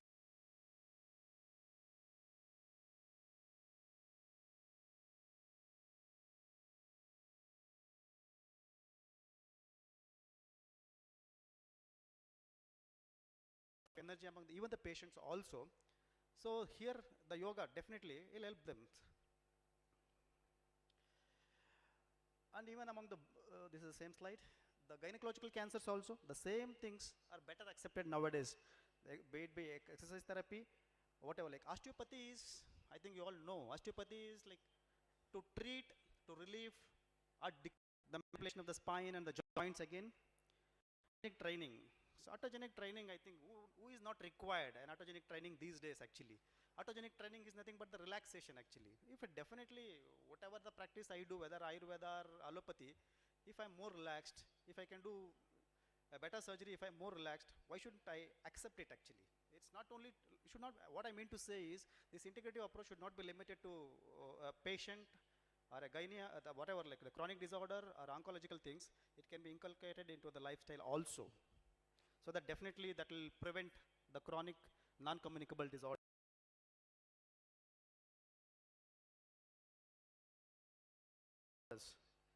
Acupuncture, prolonged muscle relaxation techniques, Qigong, traditional Chinese medicine. They were like, the other speaker was enlightening about this. The foot reflexology massage. These are the things which are inculcated, these are the things which were practiced on these oncologic patients. The results were better actually. So we can see the acceptance levels of the patients are also more here. This is a very good article, a review of integrative medicine, gynecological oncology. It showed what are the things they have intervened. Here in 1996, most common complementary and alternative medicine practices were described by doctors working a GOG group in Germany. As I said, the Misalto, that is giving an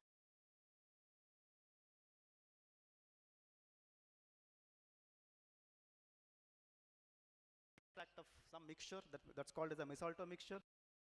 Homeopathy was, I said, better accepted among the pediatric group.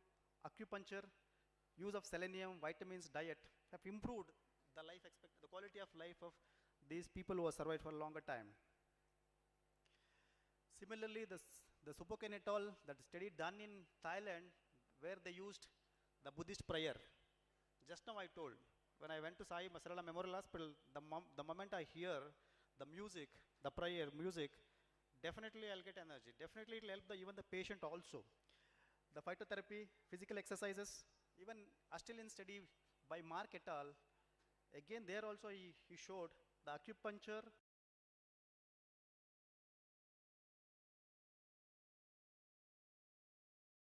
yoga, and even the Tai Chi, the Chinese traditional method, the Chinese traditional practices have improved the life expectancy to the tune of 75%, 72%.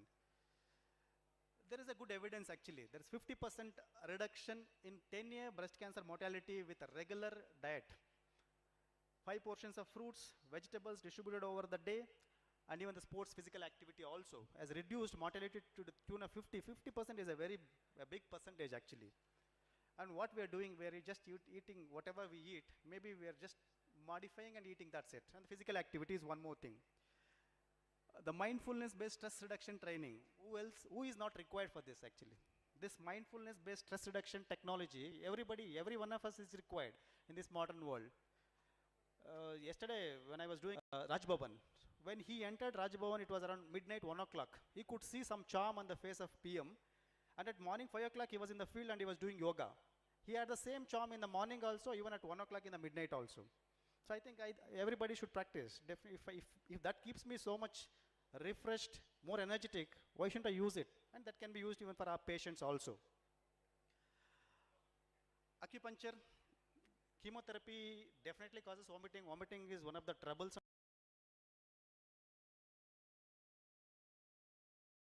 thing, and it is cost effective. We are not using much money on that actually. On the green tea extracts, post chemotherapy, the vomiting was better controlled with acupuncture. I think Memorial Sloan Kettering is one of the biggest high volume cancer center in US. They do a lot of interventional oncoradiological works actually. There also the mean improvement in fatigue was less than, like up to the tune of like 31.5%. They're better doing actually. With just 2 visits of acupuncture, the vomiting was reduced. In gynec, the most troublesome thing is a menopausal symptom, though it is a very small thing actually, that hot flushes and irritability, all those things. They have proved that acupuncture decreases hot flushes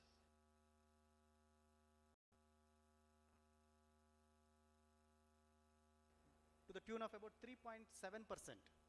Otherwise, I think you all know all these days, like women is immune to myocardial infarction, heart attacks. These days, I think this word cannot be taken actually.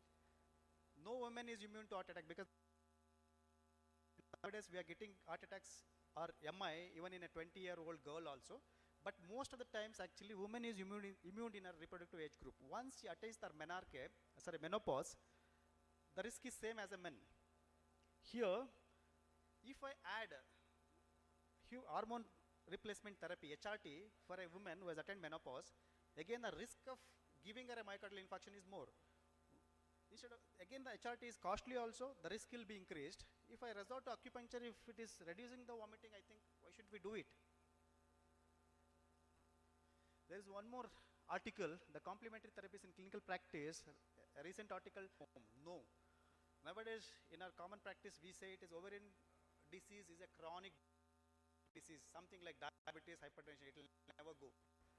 If they come to me in early part of the disease, like if I operate, again I have to give adjuvant chemotherapy. If my adjuvant chemotherapy, first line, second line, third line, they recur, it never stops actually. Even if I do a wonderful surgery like IPEC, peritonectomy, radical surgeries, all those radical surgeries will add morbidity. Even my simple surgery on a patient, definitely patient will not be relieved of symptoms. She'll have the chronic pelvic pain throughout her life. It's like, I can say it is not.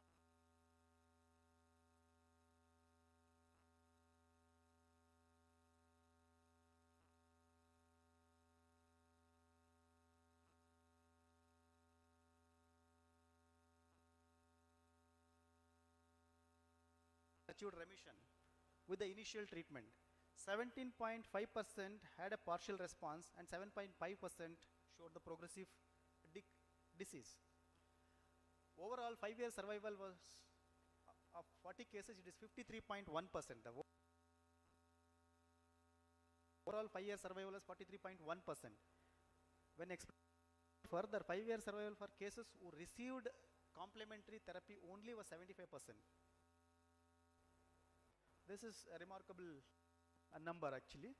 These findings suggest that complementary and alternative medicine can be a valuable addition to the conventional therapy to treat and improve the survival of the patients with ovarian cancers. This is how they did actually. In conclusion, integrative medicine in cancers is underutilized. Even I myself accept. I think there are a lot of studies have to come in. There are a lot of awareness should taken place.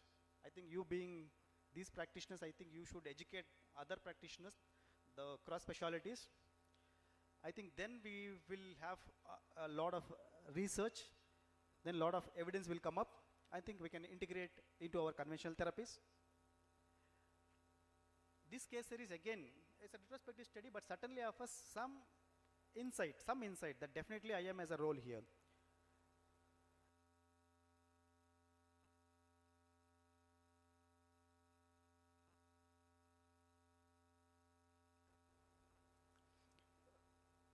In addition to this actually, so we have a lot of other things. I said one is the awareness part, second one is a training part. Who is treating?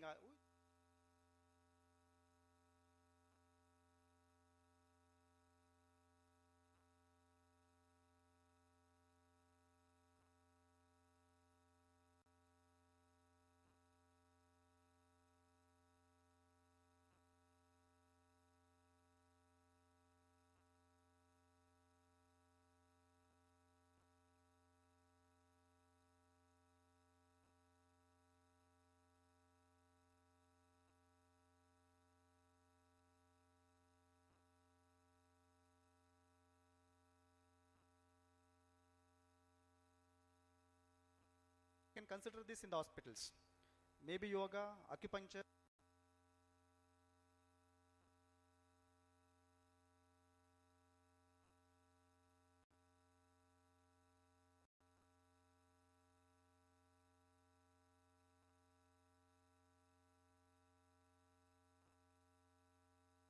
All those like our medical system, so the people will come forward, the patients will take it, maybe they'll accept it also. Now I said overall the acceptance is of 43%, definitely it will increase to 100, we should make it 100%. With this, I thank you, though I was ignorant till almost in my 10 years of oncology.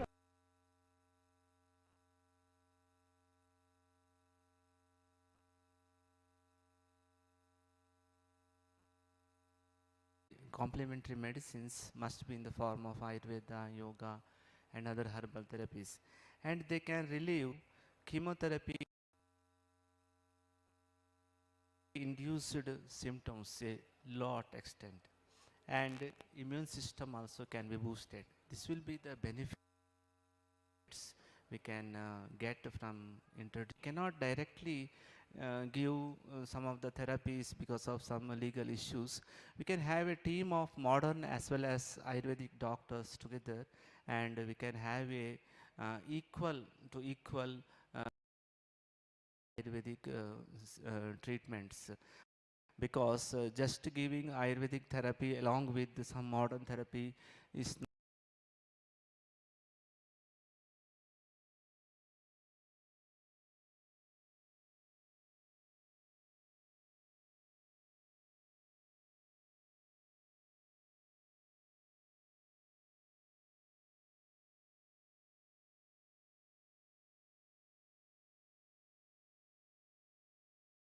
It is popularly called as Seven Sisters. We can have Ayurvedic treatment very nicely, especially in HPV infection. We can have good results with Ayurvedic therapies like Praksharana therapies initially and when starting Ayurvedic medicines to prevent papillomavirus. So similarly for oral cancer also we can have better treatment in the form of gandushas and kavana procedures. With this, I thank doctor to give good insight towards the topic. Thank you and all.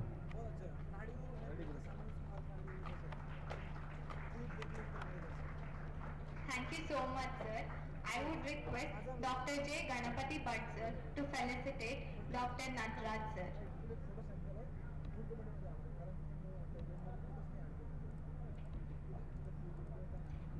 Entire career. He is working highly in interdisciplinary streams involving the use of nanobiotechnological, cell biological, microbiological, immunological, biochemical, synthetic chemistry, and biophysical methods of techniques. His recent projects include the biology of gut bacteria, which is more interesting for the public. The BMS group takes pride in long-term collaboration, work with laboratories at the CFTRI Mysore, IIT Bombay, IICT Hyderabad, visiting scientists for many universities in India and abroad. He is a member for many nutritional society. He is chairman on board of studies for many food technology and biochemistry university all over India. He is a reviewer for many journals. He is in editorial board for Journal of Nanomedicine Research, JNMR USA. He has many honors and awards to his credit. He is immensely contributed to the nanobiotechnological research. He has many publications and presentations at several national and international conferences. I welcome sir to share his vast knowledge to all the delegates on scope of integrated medicine in food industry. I welcome you, sir.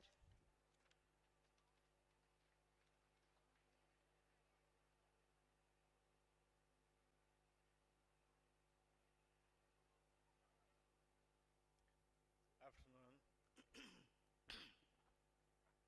With the blessings of Swamiji, I welcome you all to my session. Basically, this was my address right now.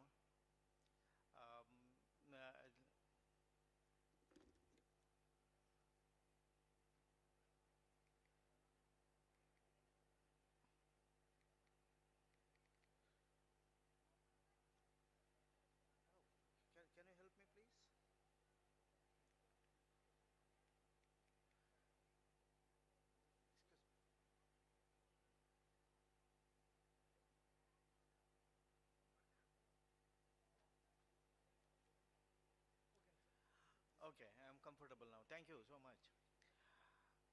You know that on the left hand side of this slide you could see a green belt. There some 10,000 years ago, before Christ was born, and the population was very meager, less than 1 million, and just it has been counted as 8 millions last in November 22, and now in between you could see the industrialization, agricultural revolution, and many more. The industries have come up, the diseases are grown up. So we have heard about the lifestyle diseases that I am going to deal with, but little later we could discuss about the pros and cons of this environmental degradation, environmental impact on the worst health of the human beings and as well as the creature on the earth, including oceans and as well as the forest areas by wild animals. You know that this is Greek physician Hippocrates. He born long ago in 460 BC, died in 370, approximately lived for about 90 years. He only coined this word, let food be your medicine. So I will stick to the food as a medicine. You mean nutraceuticals, phytochemical from the plant origin, and maybe some ocean origins and also some animal origins, just to mention a few. So you know that as a food medicine, there is a long history about this goiter, scurvy, the rickets, beriberi, pellagra, anemia, and neural tips. So these are all the very pertinent diseases that we are, even today we are witnessing. Because even allopathic medicines are now, there are some side effects. We see that because of the plant nature-based medicines, and we could see almost zero or less toxic. So that is why. When human beings were born, you could say, you remember your cavemen, and they used to use a lot of the plant-oriented leaves and the other barks and all that, including some animals. Still we have canine teeth, so that indicates that all of us, including our 4 generations, were meat eaters along with the plant-based stuff. Our gene knows about this Ayurvedic medicine much earlier, so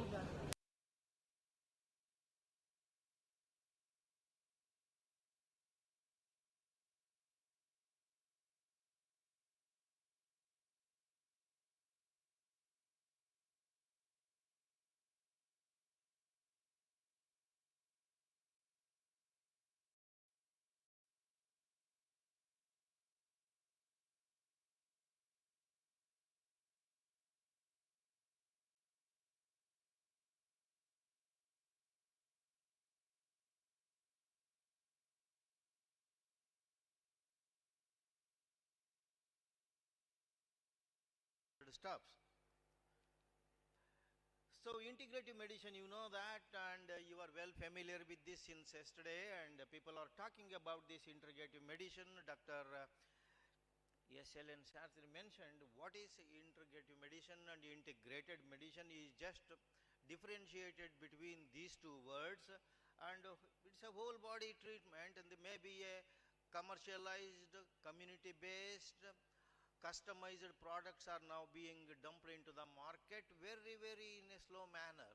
Our India is the key player in the system nowadays because the Ayurveda originated in India. People says about, apart from this Chinese medicine as well as these Indonesians, Mexican medicines, to name a few.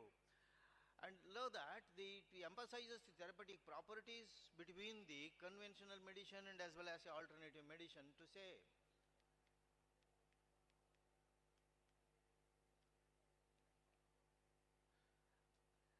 So you has a BAMS and as well as masters in this Tridosha theory. You are well familiar with Vata, Pitta, Kapha.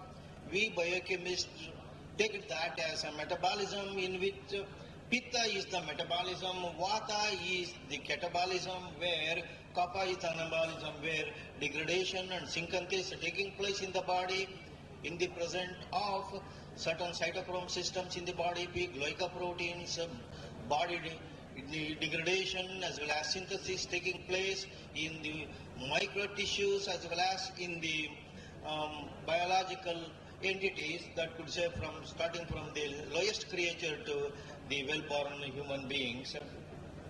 So this way the physiological specific characteristics now we are responded to the medical bioactive molecules we collect as phytochemicals or phytopharmaceuticals, which are nowadays they are coined as a functional foods being generated out of these antioxidant molecules, which is having a nutraceutical properties. They are from the food origin or nutrition origin.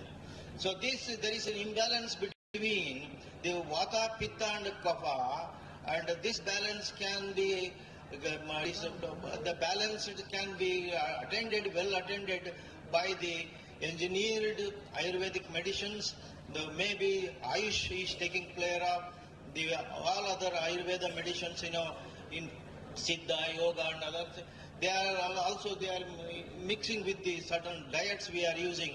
Our herbal products and spices, and also what we are using, grains and cereals and other products being used in the routine world, where they are taking care of us. And we are not relying on these materials, and we keep away ourselves from this. We are just shifting our attention towards the meat products, and we are highly barbecued or also charred, and these charred materials, there is a combination between the carbohydrates and the protein molecules at the lower level, amino acid as well as the glucose or carbohydrate, any other lowest molecule, monomeric level, they are forming skip bases. So these bases are going to bind with the proteins. There is a beginning of the cancer cells. So that Dr. Nataraj well mentioned about the cancer therapy. Nowadays I have worked on breast cancer and also colon cancer, in which we have used nanoparticles as a targeted drug delivery system, and that is my United States research anyway. And coming back to this anti-inflammatory spices and healing herbs, so we are using immunomodulatory also. Here we is well attended by our rishis and as well as the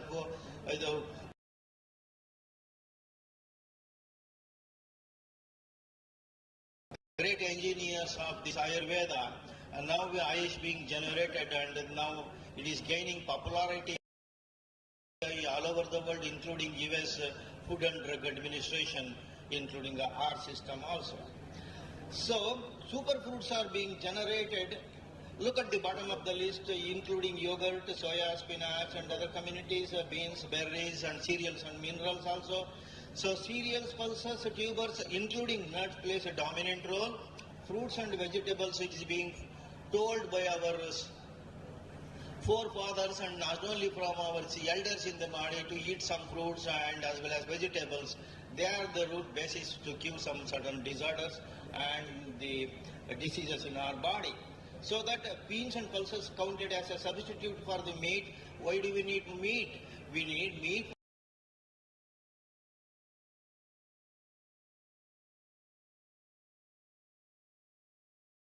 protein sources. Some meats are really bad, the meat can be excluded from our diet because the protein is can also be obtained from beans and pulses.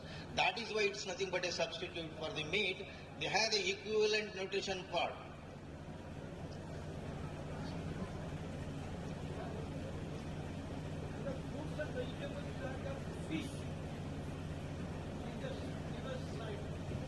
Okay, sir. I will come back to you, sir. I will come back to you. During lunchtime we will discuss, sir. Yeah. Hello. So here, this was the mass yoga program well attended by our Prime Minister Modi in Mysore. This was the picture was considered to attend during that how yoga is introduced. Yoga experts shared their information with our Ayurvedic system, and yoga is linked with Ayurveda and well-being. And Ayurveda and systemic guts, here we know that, and the systemic complications like means the Manasa Chikitsa Vidhan, a system which is focused on the personalized medicine. So not only from each and every organ of the body, total body is being treated by Ayurveda, that's what it says. So here, whenever we eat food, our endocrine system come into play, it becomes very activated, and the endocrine system, the picture is depicted, certain organs here, they are well attended by these dietary nutrients, which are called therapeutic molecules, are well responded with the nutrient molecules. We call it at the genetic level called nutrigenomics, and this gene expression deal with the DNA and production of the mRNA, and ultimately omic technology comes into play. Maybe omic technology related with the nutrigenomics. COVID also, we have heard about that. COVID was taken care of. Ayurvedic experts, they mentioned about how to control this infectious agent, which is in the last discussion, Dr. S.L.N. Shastri mentioned that, and this is nothing but an engineered virus. This is not a natural one, and synthetically made by the China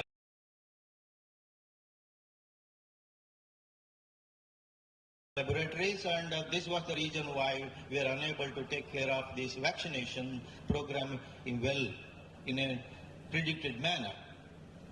Why personalized medicine? How do they interact with the body system? You know that this picture indicates that you are what you eat. To achieve the optimum health, whatever we take, this designer foods are the balanced diet, flooded with the curative systems in the diet. So it will enter into you can see the arrows going round and round. They ultimately reaches the targeted organs, and our microorganisms, cellular and subcellular, evoking the bioecological, the interest and as well as the interaction between the organ systems. So here you can see the bioaccumulation, bioactivation,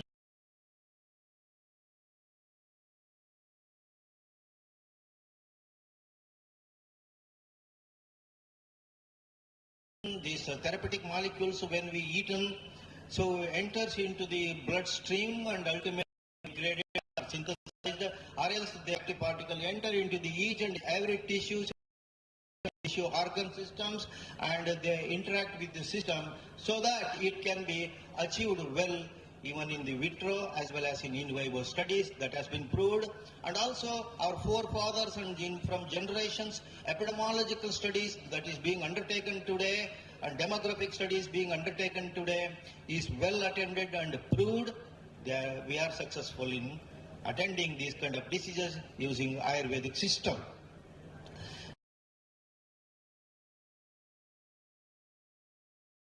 This nutrigenetics, it says that you can see omic technology, metabolic interactions, nutrients and gene interactions at the molecular level, DNA level.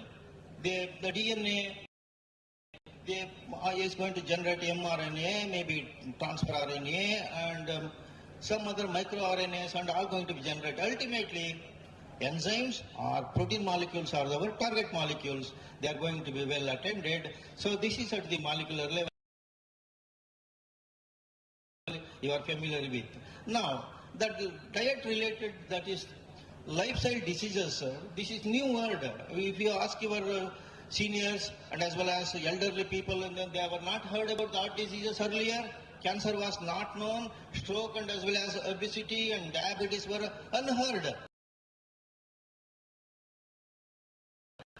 And forefathers, now they are not living now, of course, but these are the new diseases, maybe due to environmental hazard or maybe due to contaminated food and water and soil, whatever, that you could relate to that. These diseases are coming, and how to attend them?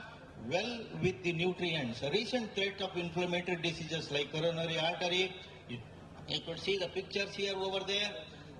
Just you could see, you can go one by the other, you can see the pictures, that is well depicted just to indicate that these are the inflammatory diseases are being cured at the molecular level.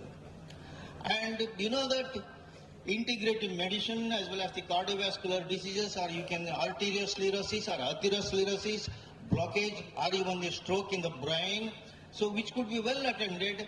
So the formation of these protein molecules in the Alzheimer's diseases, Parkinson's diseases, protein molecules on plates, which formation can be discouraged. Formation can be discouraged. You know that cardiovascular system is, the heart is going to be checked. As a result, blood bounces back to the heart and ultimately cause a heart attack, ultimately. The heart failure is related with the age also. The aged people can experience more heart failure. Stroke is also maybe due to the clogging of the materials inside the brain and blood capillaries and capillary actions, so that could be well attended. Anyway, we are listed under the cardiovascular diseases. In the Western diets, promotes inflammatory diseases. Why? They are meat-oriented people. They use very less vegetable or plant-oriented meals. That is why we could see the India is somewhere between the green area, the North American region like Canada and other places, in Greenland and other places, they are well decorated with the blue, and less in the Mexico and other regions in Australia. So that way the meat eating is also distributed all over the world. So the Western diet, we cut them, we never use, but in India, so we could see some Western type of lifestyles and diseases, so that they are coming in the well-known families. So the diseases are linked with these. Anti-inflammatory diseases eliminate the trans fats. So here, elimination of the trans fat, formation of the saturated fatty acids in our food, fast food, chips, and many other places, so that we need to cut down the saturated and omega-6 fatty acid from the animal sources. So that is why the Western diets now, they are experiencing more and more omega-3 fatty acid in the blood. So how do we saturated fatty acids like oleic acid, linoleic acid, linolenic acid, and also arachidonic acid, which are C18 omega fatty acid, N3 fatty acids now beer. So there are some in the bottom, you could see some linseed, sunflower. So these are the better sources. Now the linseed or flaxseed is being recommended for this omega-3 fatty acid as a source. So anti-inflammatory disease, consumption of leafy vegetables and fruit vegetables as a rich source of antioxidant molecules. They prevent the free radical formation in the body, maybe oxidative stress, or maybe food eaten well charred like meats. They are going to generate they break the fatty acids into the fragmented short chain fatty acids. Short chain fatty acids are going to be free fatty acids. So now that is going to be, so they could be scavenged by this the antioxidant molecule. The oxidized products are attended well by these anti-molecules. They are called antioxidant molecules. So increase your fiber diet from this, and as well as this probiotic and prebiotic. Probiotic are the yogurt or the curd, what we call in common language, and they are really enriched with bifidobacteria and what you call this. So most of these Saccharomyces cerevisiae like yeast and others, and the phytoestrogens from this, they take the estrogens like the cancerous estrogenic system and testosterone androgens. They are linked with the sex hormones. They are going to be provided richly by soya beans, we know that very well, and also intake of herbs and spices as mentioned in the Ayush, cut down the high glycemic carbohydrate like diabetes promoting carbohydrates to cut down minimum. Ayurveda and blood disorders, and with this vitamin K availability in our fruits, vegetables, and all those variation of our RBCs, which is a plate-like structure, it is going to disc-like structure is going to be deformed, so that could be prevented. Blood clot and in turn causing up this stroke can be prevented. That's what he says. Here, Ayurveda pediatrics also well attended in developing countries and surplus developed world. Undernourished children, they are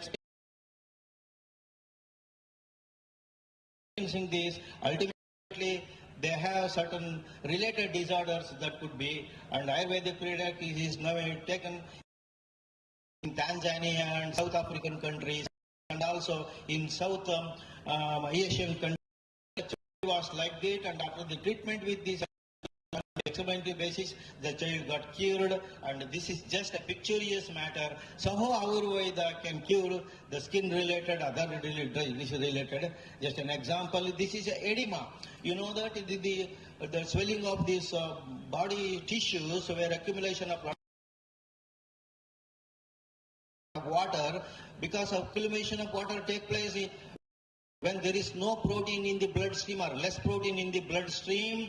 Water moves from the bloodstream into the neighboring tissues. As a result, body swells. So when you eat more and more proteins, the protein molecules are like these molecules, they are present in the blood system. They imbibe water. So water which is gone from the systemic blood into the neighboring. This is the way. And left hand side you could see a lot of proteins in the bloodstream, and the left hand side, right hand side you could see less protein. This is the depression. Why the water is flooded here on the right hand side, tissues are floating just like rocks, and that could be prevented by adding extra proteins to our diet. You could see in certain part of the world, severe hunger is going on. In some areas and some families, people are unable to consume food. Lot of foods are there. School-going children, when both parents are working, and the children forced to eat bakery foods, forced to eat refrigerated foods, and they will become very hefty. And child obesity is going to be experienced. Obesity, you know that it is a root cause for the future diabetes. So this is where we better not encourage, and encourage the children to use the pediatric or the children prescribed by the Ayurveda companies or market which are available in the market. These designer foods could be recommended for the well-being of the younger generation. So here certain diseases can also be cured, like skin diseases are also in Ayurveda skin care. I mentioned here bone marrow. You know that in the menopause period and bones are iron as well as the phosphorus from the bone, there is a possibility of this kind of perforated bones that could be returned back, and also health can be protected. You can say there is a cartoon on the right side indicates that the lady was earlier, now after the therapy with the Ayurveda for a few months or few years, and now she is dancing. This is a picture that is published in Time, Guardians, and in America. This is just a picture to say that bone perforation, osteoporosis can be reversed. So these experiments are done using this in vivo experiments with the rabbits and RNA mammalian animals like dog and all. And also these kind of studies indicate that the genetic level has also been proved by the scientists, and vitamins are very, very important from the grain sources, many, and Ayurveda, cosmetology, skin can be well attended.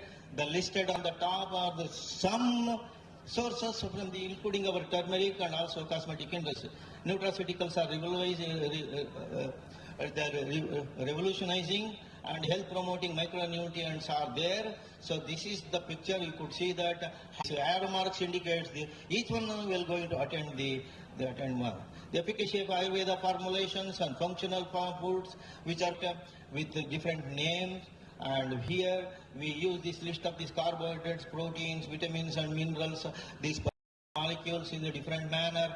This is the method where active molecules are going to enhance at the different sites. They are linked with that. And here pharma foods are being generated, pharmaceutical ocean organisms being attended, and certain diseases can be cured, they say. So commercialization of the functional foods. On the left hand side, see the components: fatty acids, conjugated linoleic acid, linolenic acid, and as well as the fatty acid, DHA, dicosa, and the potential benefits on the right side. You could see one by one on the left hand side, center, and one with the various diseases linked with our plant bioactive molecules, phytochemical molecules. So list a few. And also here also the list of, this is from the CFTRI where I was working for you, and the elders maybe they are well aware of, and you students you need to focus on these. These are the certain chemicals listed here. You copy down my slides and just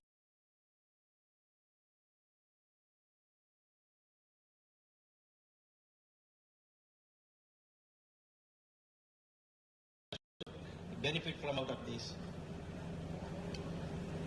Okay, coming to food, not only in India, and the little are now picked up, and these are selling commercialized designer foods and nutritive foods in the companies, because I need to focus on this with the different brand names on the left hand side and their functions on the right hand side. What are the components they are being used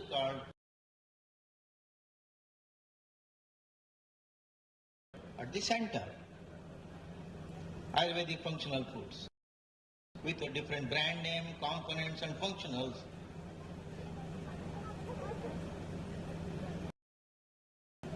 So now, you know that 1/3 is land, 2/3 is water. We are surrounded by oceans and sea, where you could see a lot of these bacterial species, automatically 70% of oxygen thrown into the atmosphere is going to be zeroed. We will die.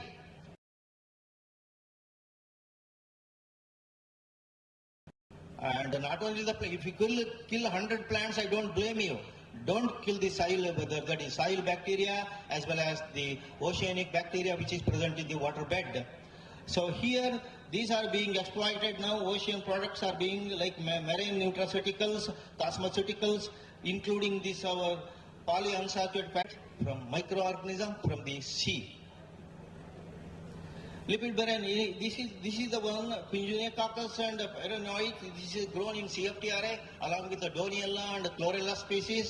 Our they are growing in the CFTRA laboratories just for the training purposes and otherwise to educate and provide the PhD to the students. And the carotenoids, astaxanthin, you know, this is from prawn or maybe from microalgae. Astaxanthin is some 500 times 500 times most powerful than our vitamin E, which is very essential vitamin in our body. Now, astaxanthin is from the ocean bed. Now, carotenoids are, so look at this. This indicates that the comparison with the vitamin E on the number 1 antioxidants on the right side is the 550 powerful. That times is more powerful than the other ones. So, listed on the right hand side table, you could see that. And this is the culture being grown in CFTRI and now commercially available with a different trade name in the market. Just to mention one.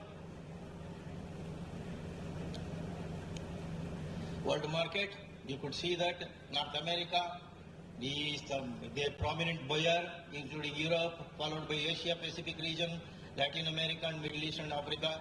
Key players are this. So these are the different new names which are coming up, including Yamami Group, Parak Essential and others. Nowadays, in the last 10 years, Ayurveda is gaining momentum in India, and billions of foreign currency is pouring into India. So that's what the Modi government is just they are proclaiming. And Ayurvedic market and the size revenue now, global Ayurvedic market was valued 4.5 billion in 2017 it was. Now it is expected to reach once again 14.9 billion by 2026. And these are some products and India Ayurveda products. So this is the way. Now they are aiming at this. Even COVID varieties, different the formations of this COVID, which is transforming into different viral particles. Whatever may be this, and our scientists in the Ayurvedic areas, research laboratory, they are focusing on the infectious disease more on this non-infectious. Indian economy, it is our national pride because our country is well placed in the global index, and in the field of science has a potential to blockbuster for the agriculture based. India, Ayush and agriculture and food sectors are turning out to be a very important and appears to be a national pride and security. We feel proud of this one. We are shining in the world. So that is why whether it's a Congress government, whether it's a BJP, whatever the government they say, they encourage artists are gaining strong administrative support and political encouragement at high levels for Ayurveda research, both in industries and research areas. So disorders. Thank you very much.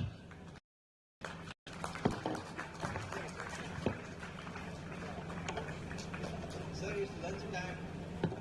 it's lunchtime is very near, so that I just completed in a quick way.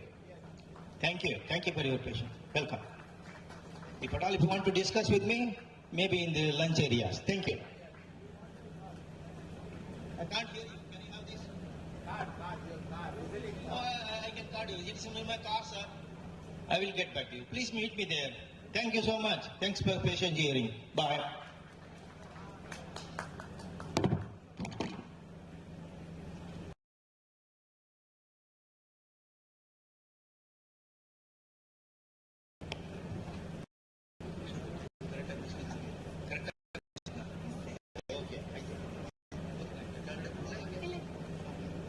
Thank you, sir, for your enlightening session.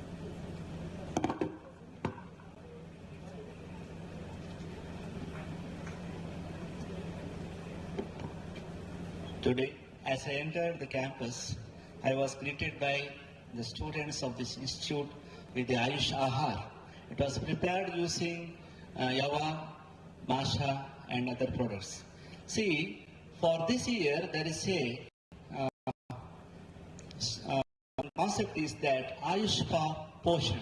Ayush or Ayurveda for Poshan. Poshan means we should encourage Ayush Aharas for wellness of citizens of India. So Ayush department as well as FASSI, that is Food Safety and Standard Authority of India, had come together to make a memorandum of understanding to produce Ayush Aharas. See, now the last generation, that is the generation of ours, had Ayush medicines. Now there is something called Ayush Aharas. The young doctors sitting in the back can enter into this activity of producing more and more Ayush Aharas. So that requires special attention and special ideologies to promote how to produce. For example, Charaka said this Yavayusha Kalpanas present in Ayurveda as well as in Vedic literature can be made to very easily usable medicines. So with these remarks, I conclude the morning session and we will go for lunch. Maybe you may be having the starvations for the food and Ayush Aharas will be served that better. Thank you one and all. Namaste. Thank you so much, sir. Now I would request Dr. J. Ganapati Bhatt, sir, to felicitate Dr. Basivraj Madhusudan, sir.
Sir, to felicitate Dr. J. Ganapati Bhatt, sir.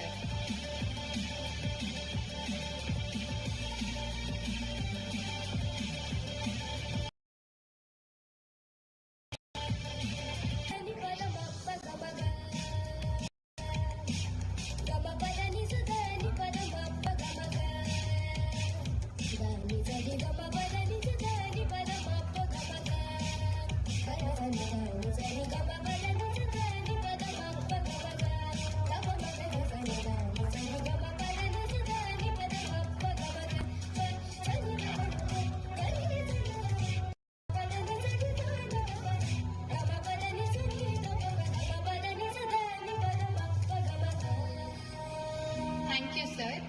This is the end of first session. Lunch break starts from 1:30 to 2 o'clock. Next session will be held from 2 p.m.